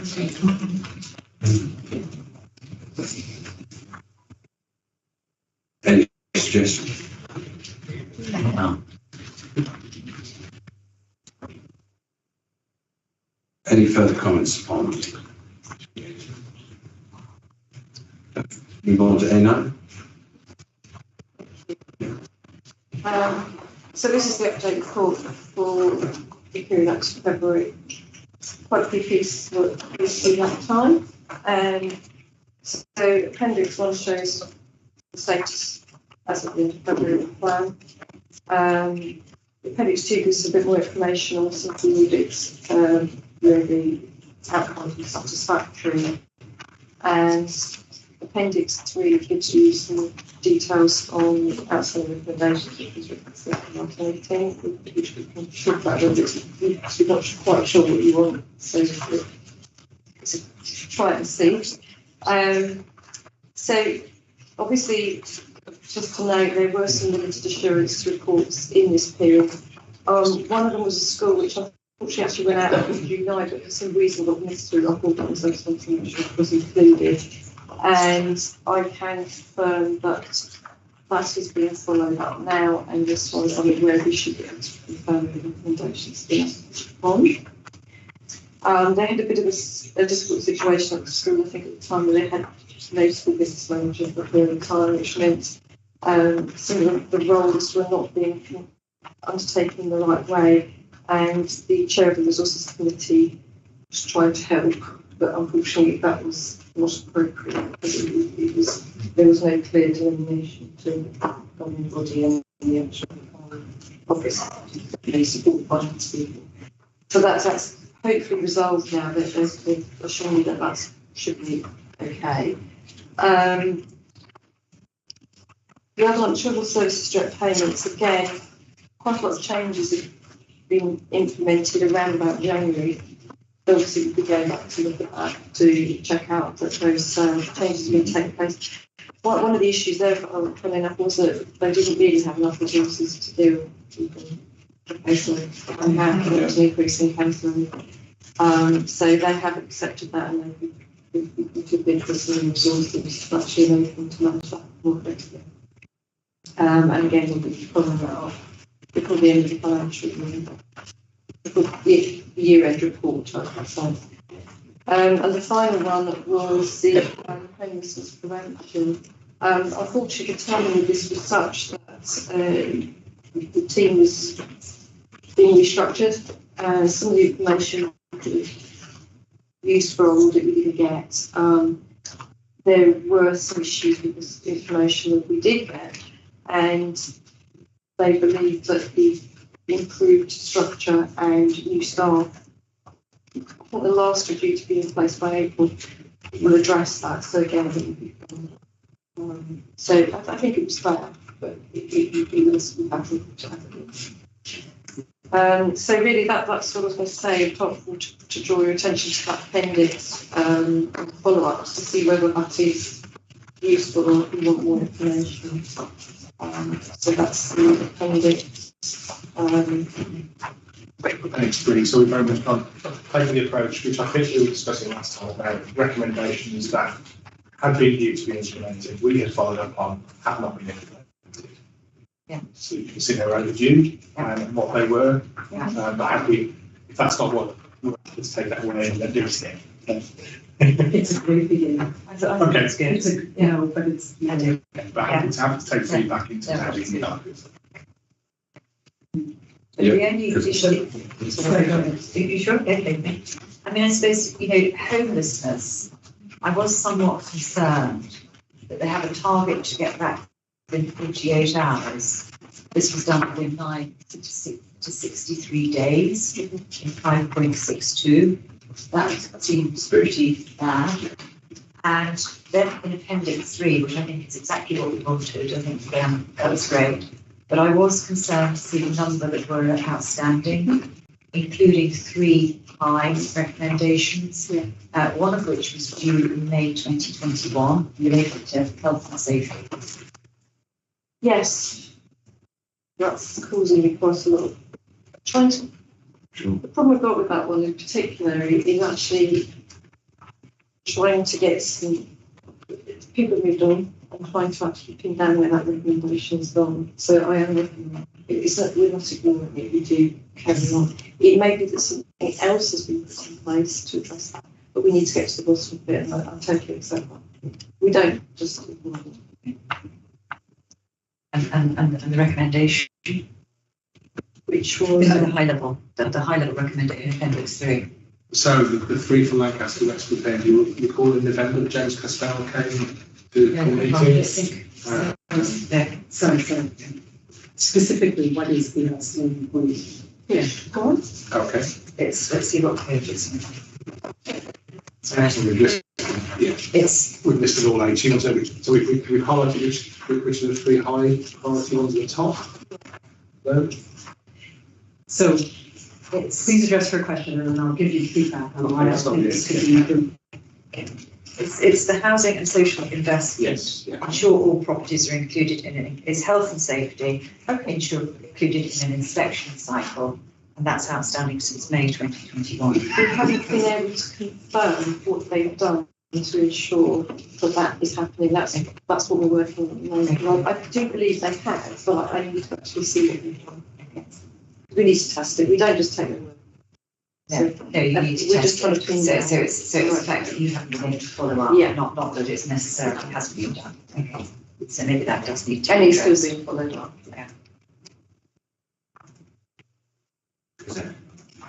It's a great beginning. Improvements would be the following. Each point that's outstanding needs its own line, even if you're replicating the implementation of page 1. It needs an owner. Who's responsible for getting it done? And what is the revised target date? And what is the obstacle? Now, if it's resource, if it's money, if it's something like that, that's a different issue that we can help with. But if it's attrition, changing role, whatever, who's accountable for getting every single bullet point on your done and by when? It is not acceptable. I'm really sorry for something to be a year outstanding. It's just not, especially when we have no idea as a community who to hold accountable and what the obstacle might be, especially if we can help bring something to resolution. So I think this is a wonderful beginning, but I would expect each thing to have its own line item, which ones are high, which ones are medium, what are the due dates, and particularly who's accountable, what's the new target date, and what do they actually do? It's fine. Yeah. Yeah, that's really Because helpful. then we can help. That's really helpful. I think we've got to start somewhere, so let's start discussion. So we're here as an audit and transparency committee to help flag up where there may be changes, where we may need to say, hey, this isn't happening because of whatever shortfall there may be. And it's part of our goal. That's really good. Thank you. What are the sanctions? Well, there is two. It's not. One of the sanctions is to invite them here to talk. Yeah, exactly.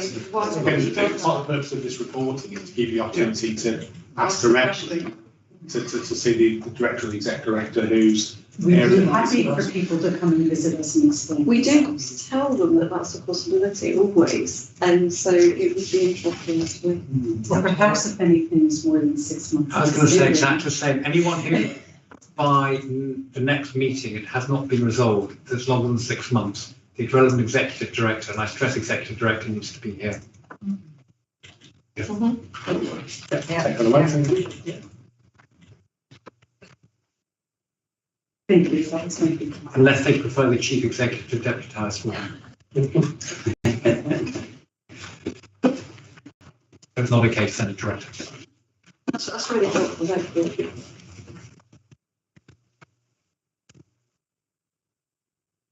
And the next update. Sorry, and actually, can the relevant lead member be there as well? Well, the next update would be going to the annual report. It would be part of the this with the timing. We don't usually set the report from the building as well, but it will be very clear. Yeah. What is that?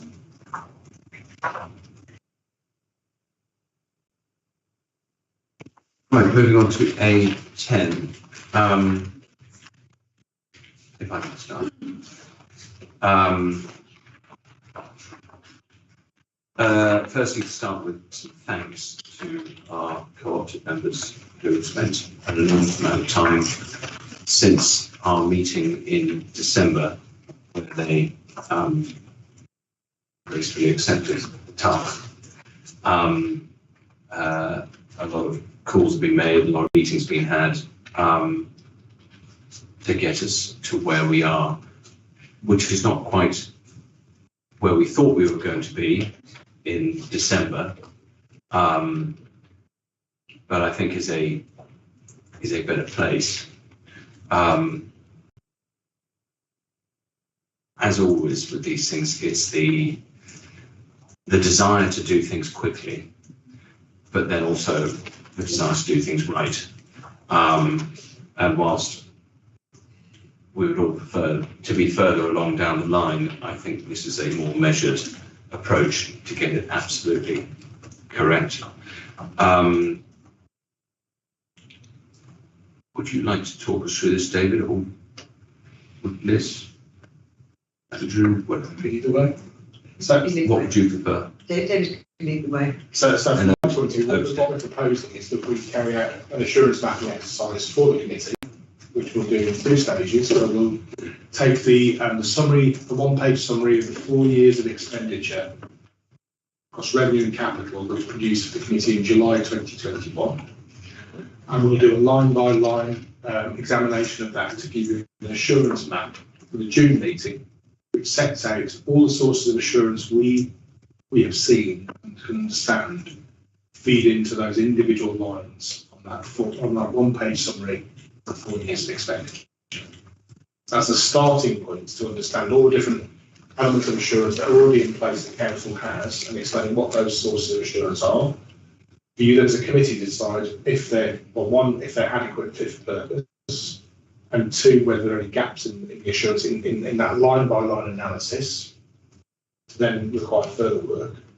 We can then take the second stage from the June meeting to look at the more detailed analysis that was shared with Councillor Lindsay, and I think with this and others, to look at where there were gaps in assurance or these inadequate assurance you've assessed at the first level, where we can see and drill down into that second level to get again look at what assurance is in place already over those lines of expenditure for those 4 years across revenue and capital across the different lines of that more detailed analysis.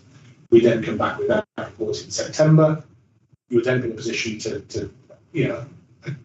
look at the work we've done and decide what and whether further work was required beyond that. That may include an external independent analysis. Of the work that that internal audit will have done. No, I think of the bits that we've not able to provide you with assurance on. Yeah. So that's where I think we can helpfully take you to then narrow down or to form the scope of that piece of work. And we met with and chatted about this to 3 audit firms. KPMG excluded themselves because they'd been auditor at the time, so they didn't feel they could. I think there was any interest from Ernst Young. Ernst Young didn't want to. Pricewaterhouse said they would be interested, but there was a large cost. And Deloitte said the same thing. Yeah, they said anything between 500,000 to 1 million to do the whole work, which we thought was excessive. Also, Mazars put a proposal forward, and the first stage of that was to do the assurance mapping that David and the internal audit department as independent. To the officers could put together for us. That would be a cost saving. And we could then look to see if we need any additional assurance. And the advantage of getting internal audit to that point by September is then we'll have a much tighter brief in order to be able to go out to independents. And the problem is when a brief is too loose and there's too much unknown in there, price goes up to £1 million. Yeah. And we obviously have to be cognizant that this is, we have to get value for money for it. Go on. So I think. I'm ready. Yeah, I know. We're just going to go around the committee first, and then we would like to hear from you, or give you the chance to ask questions. Round the committee. Yeah. Thank you. Go for it. There were some crucial questions before we get to the meat of it, which is what are the length of term for our co-opted appointees? Are we going to lose you? We're not going to lose you, are we? For like 2 years, something, because we want to be 2 years. Yeah. Okay, that was a big one. Given that there's going to be a change of chair, presumably, for June, can we make a sort of, how do we make a commitment that this will continue while having a chair and say, oh no, we're not going to do that anymore, it's too time wasting, plus we have to look at other things that's more important. So how can we somehow, Doesn't it have to be a I think by the committee agreeing this report, we're committing to this review. okay, and the other thing is, this is very, very, very long and drawn out, and some people think it's kicking into the long grass and so on, so we need to reassure people. But at the end of this, whatever comes out at the end of it, and if we have ND at some point next year, after the council may be in jail by then, who knows what the problem happened. But at the end of it, what we need is from Lazars, if they do it or whoever it is, we need something which is self-explanatory and in presented in a way that people who are interested but not expert can understand. I think it's really important. Absolutely. I think That's why we're doing it. I think the test is that we've got to be in a position that we can answer questions from outside the committee. Yeah. So we're taking advice and taking support from internal audit. It may be some external support ultimately, but we've got to be assured ourselves before we can reassure others. And at the moment, there's a whole bundle of stuff that's gone on, and it hasn't been drawn together. We don't know whether it's comprehensive or not, but it does seem sensible that we actually used people who got knowledge and intelligence of what's gone on to provide that, we call it an insurance map, and decide whether we need to go and do further work. But we're not in a position to answer. Yes, here, members of the public here, we can't answer the question. We've got to do this foundation work. I agree. I was a bit depressed when I first read it, and I had a conversation with the chair, so I'm a little bit. And then you weren't. Sure.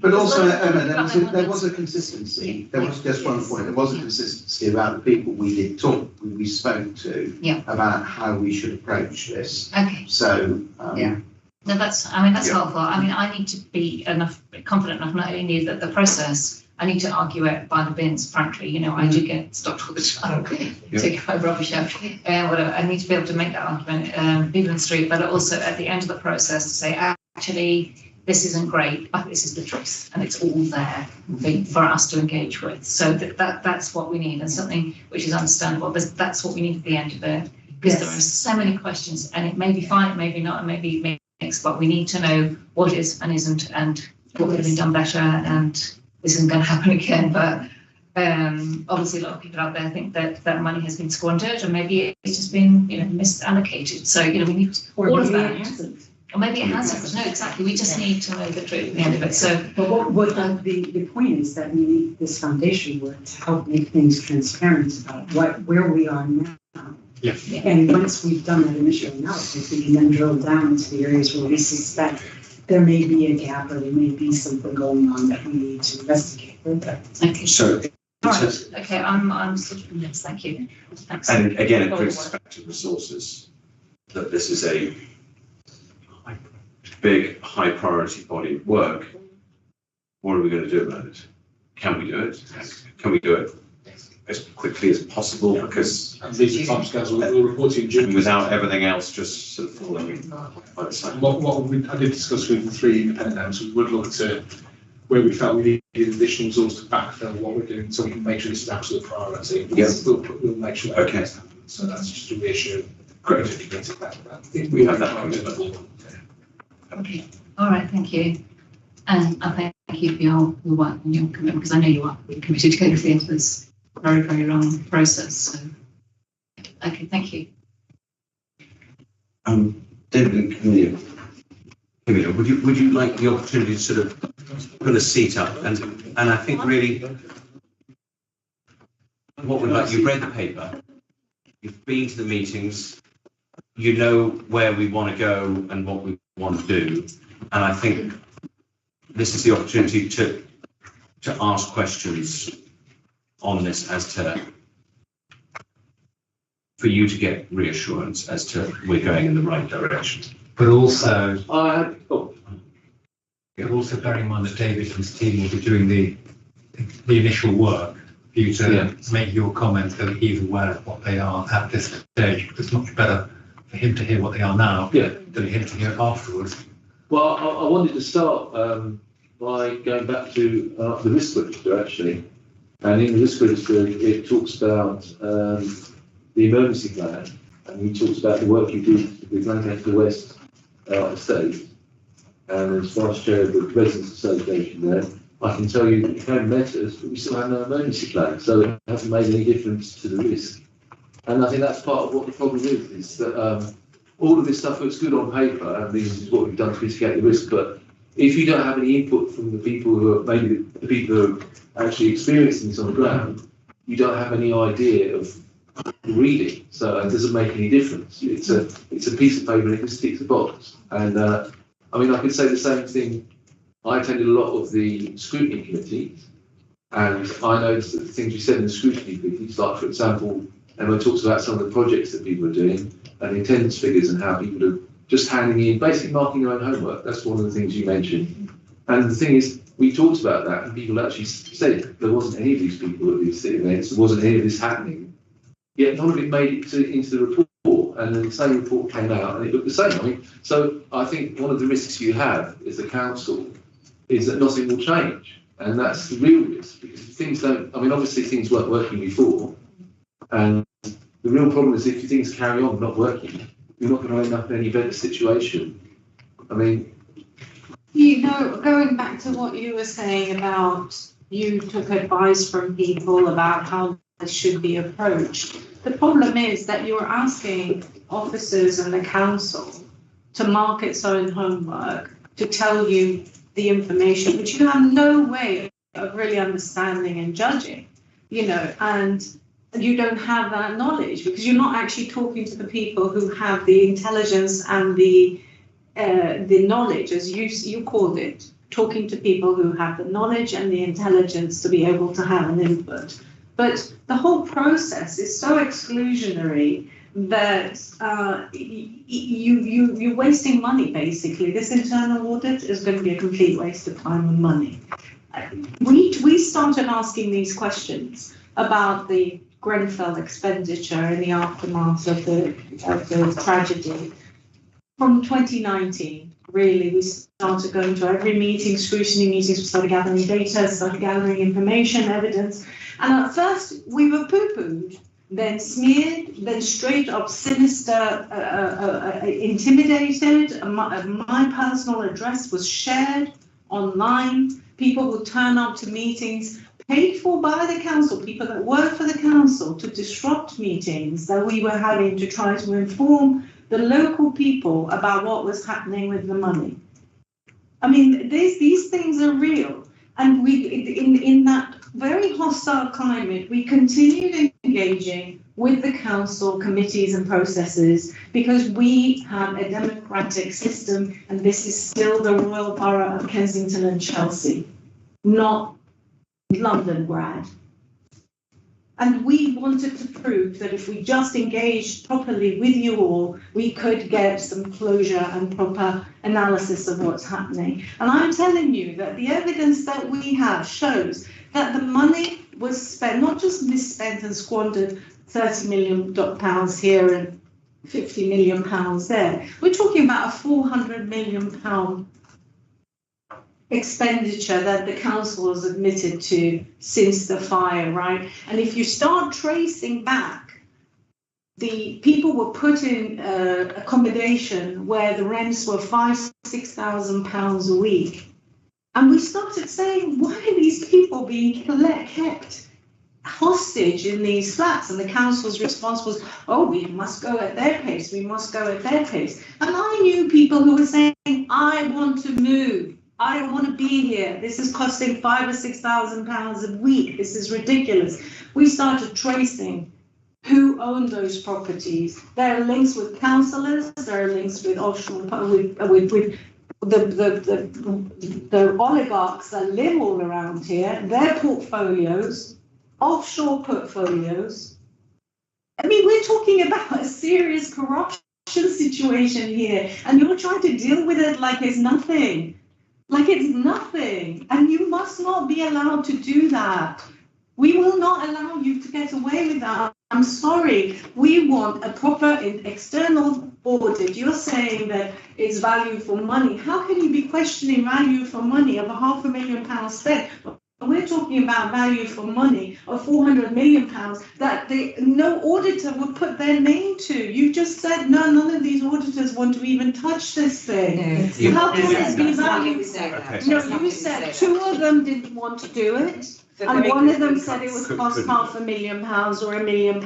And that is a drop in the ocean compared to the 32 million that we know from the dedicated service, not to mention the 400 million. None of the lists of the procurements that we asked for, what properties were bought, how much for, how much did you pay for each of these properties? None of this detail is there. They don't answer because they're not going to, because it's a big problem, you know, and this problem has to be dealt with because we're not going to go away. And I'm just saying to you, this is the last chance. The chief executive is leaving. You're leaving. There's going to be a lack of continuity.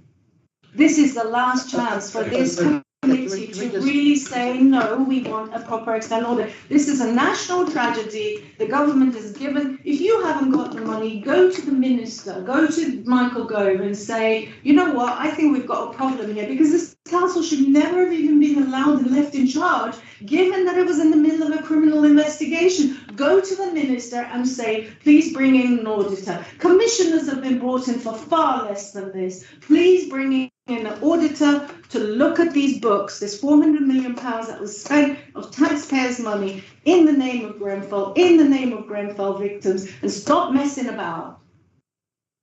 Can I just track just one point of detail, because I think you addressed your point to me. In terms of the people we spoke to about this exercise, there was one firm, Ernst & Young, who said they didn't want to get involved because they'd taken a policy decision not to do any work on rental-related issues, except on a pro bono basis, and so they did not want to do this piece of work. The other firms that we spoke to said, yes, we get involved, but we want to help you define the scope of the work. And through 2 of those firms, they have helped us to define the... This is a first stage, by the way. This isn't the end stage. So remember, the first stage is to find out what has been done and what hasn't been done. And if you remember my own words in the meeting being that I want to be assured before I can assure you. This is the process I think is an appropriate process to go through, using, and just to emphasise, we do have an independent internal audit function who is well regarded in the industry and within the professional firms. So we're making use of our own internal resource to sort of put all the pieces together and then to decide whether we want to commission external work. Whilst you say that, yes, 1 million to 400 million is a small number, it still is £1 million. And I conclude, I think my colleagues concluded, that that was not the best way to spend limited resources at this stage. We need to better inform and target the work. We can bring to you the firms that did the post office scandal. Yeah. They would be more than happy, I'm sure, if approached. This is a national tragedy. This is a national issue. Don't bring it down to pennies and pence when you're pounds and pence when you've done it. This is going to be, you're asking the council to give you a review of what they did with this money when they haven't been able to explain it for nearly 5 years. And then based on that, you're going to decide whether you need an external audit. We're telling you there's enough information and evidence right now to raise alarm bells that there has been there's something wrong with this picture. There are links between these companies, the councillors, oligarchs around here, their portfolios, and this taxpayers' money that was siphoned off in the name of Grenfell and Grenfell victims. I've had senior councillors from this council saying to me, it was a blank check after Grenfell for this council. So I'm really sorry. I'm a very reasonable person, but this is what you're suggesting is unreasonable. And after 5 years, it is really unreasonable. We are not idiots. We've learned a lot too. Okay, thank you. Can I make the point? We asked Taryn, to talk about information for this, and we still haven't had the answers that we asked, and this is like 2 months later. So she hasn't got the resources. I mean, I can understand if she's doing the budget, but that means you haven't got the resources in to answer a set of questions. And we did this months ago when we started asking these questions. She said in her email to us, I do not have the resources and the staff to answer your questions, and yet this gentleman is saying, don't worry about it, we've got the resources, because the last thing they want is any kind of intervention. That's why they're so quick to say they've got resources. Just be absolutely clear, there's a separation. Internal audit are independent. As we heard earlier today, David works tri-borough. So it's not, we're not marking our own homework from that respect. In terms of independence, this is your independence. This is your continuity. These three people, which is why this committee has asked them to, and they have requested to direct, is that they are going to. It's continuity and it's the independence, and they hear you loud and clear. They need to go through this process that worked incredibly hard getting us to where we are, and they believe that this is the best way to go forward, and I believe it as well.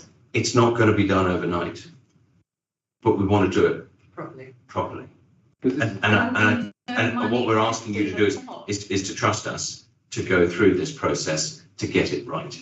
Thank you, but there will be no money left in the pot. We've been screaming about this to 2019, and every year another 12 million is flushed down the toilet, and it's almost over.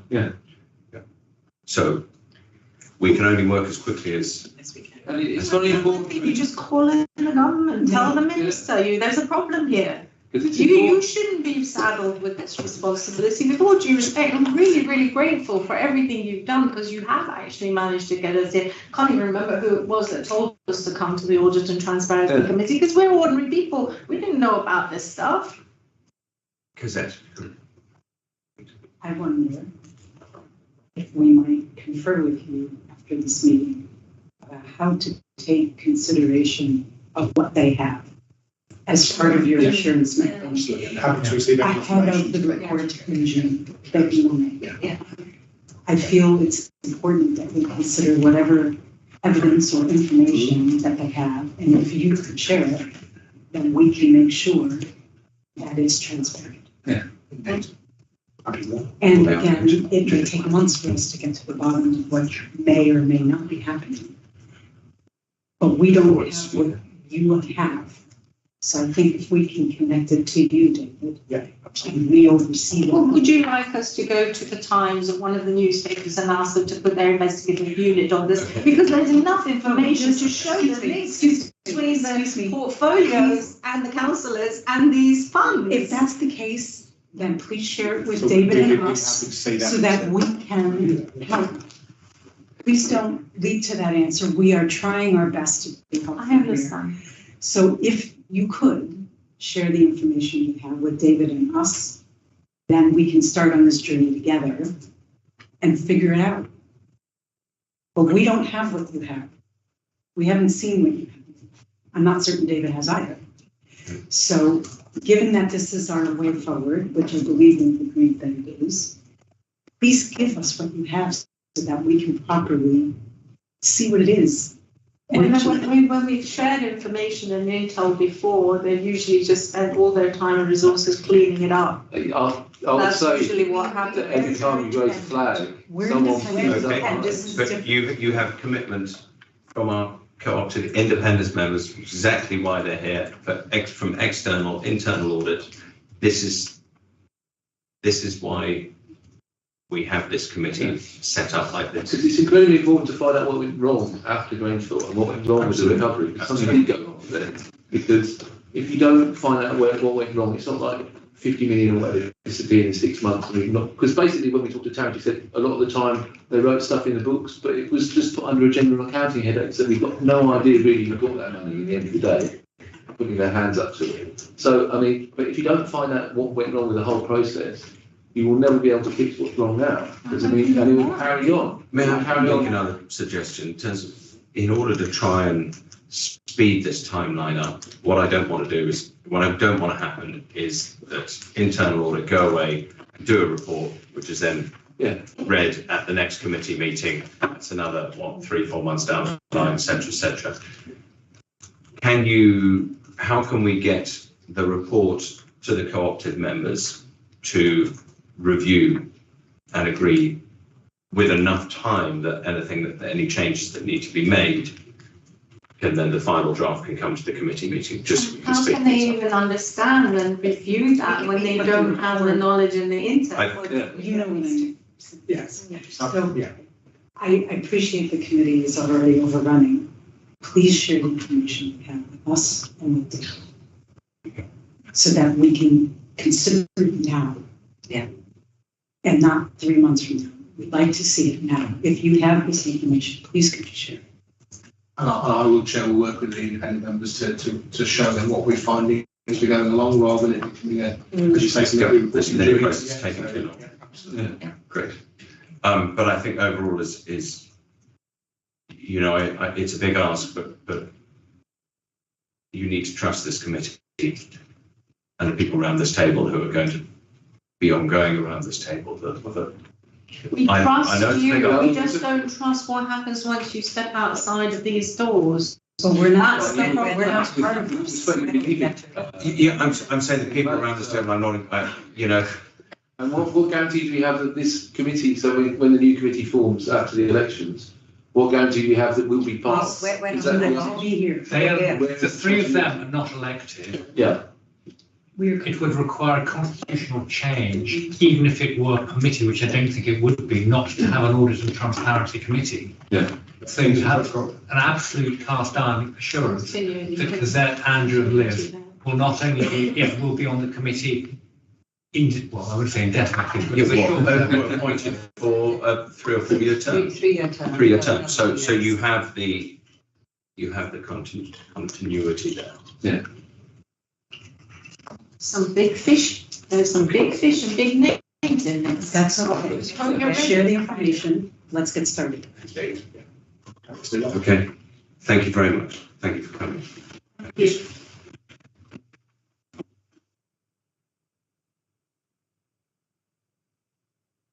Do they have contact details?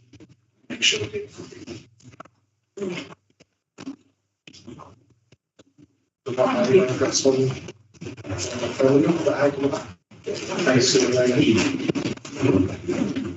Yeah, of course.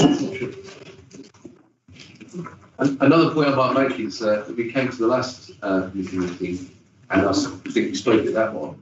But when I read the minutes, there's no mention. There's a member of I think I get in there once as a member of the public, brought up a query which is then picked up by David, I think, and Lindsay there. But I find that it's a bit odd that we attend a meeting and they're not actually in the minutes for the meeting before we did. So it seems like we fell out of the minutes. Apologies for that. No, it's not like asking to. We're not deleting you from history. Thank you so much. Thank you. I think, Alan, if you note Yeah. that and make sure that the general point rather than that little one, it goes into the minutes for this meeting.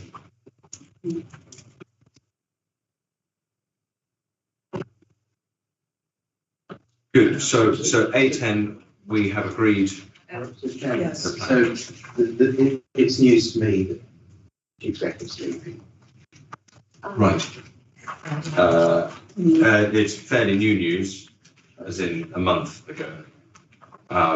Chief Executive, I believe, is 67. Yes. He's leaving in July. I think resigning rather than, sorry, retiring rather than. Yes. Yes.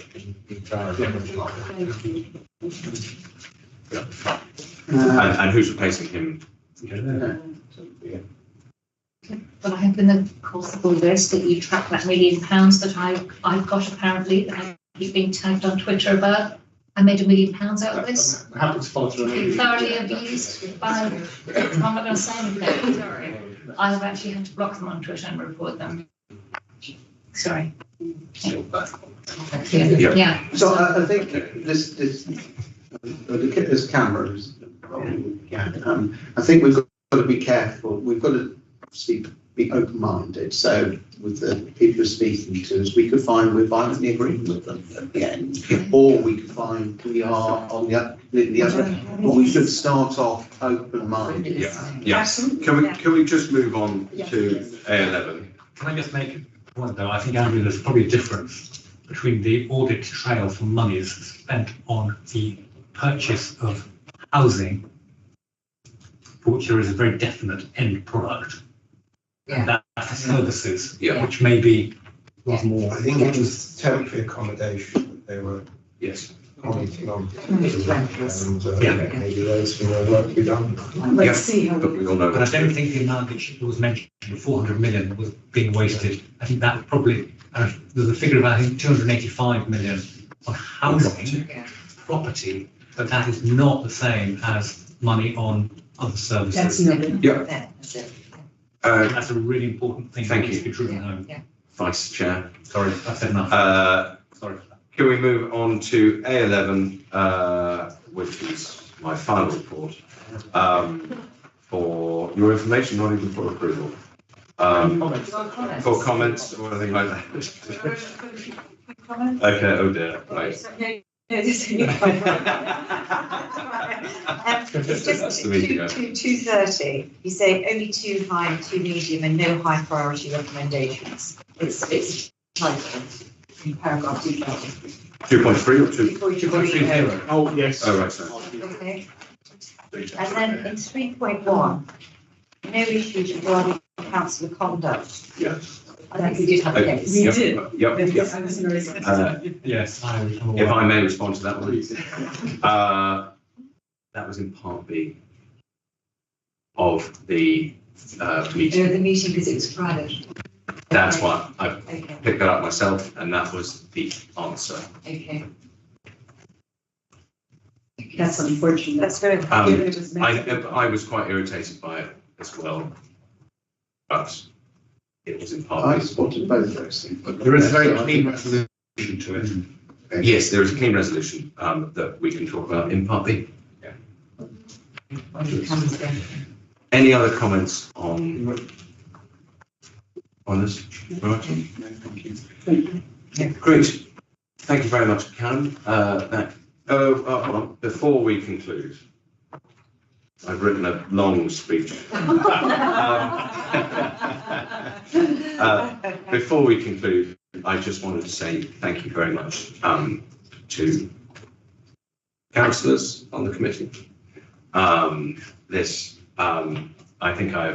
I think we have been successful in removing politics from this committee, and that's been appreciated. And it's always good to have a good inquiring councillors on the Audit and Transparency Committee, not a committee full of glamour, but where the real work gets done. Then I would like to thank the officers, and in particular David and Maura, who really are the stalwarts of this committee. You've put in long hours and hard work, and it really is appreciated and certainly made my life a lot easier. Thank you. And then to the co-opted members, I was fortunate enough to have a successful business career. And the reason why is because any management book you read, it would tell you that a secret to great leadership is you recruit people who are far more intelligent than you are, and you give them a bit of direction, then you get out of the way. And certainly Liz and Cassette, I consider job done in this committee with that. You've made a phenomenal impact in the 2 years that you've been here, and I hope you're here for a very, very long time, like Andrew has been, who's got another year or 2 years to go, another year to go. Taking you up to 12 years of service, which on behalf of the council, thank you very, very much. That's my speech. Thank you, Chair. Thank you very much, Chairman. Thank you, Chair. Thank you for your support for us. Yeah, absolutely. We will miss you, yes. Did you get that on camera? now you can cut the camera. Have you stopped? Have you stopped? Camera's off. No, still doing it. Oh my God, I'll come back. Yeah.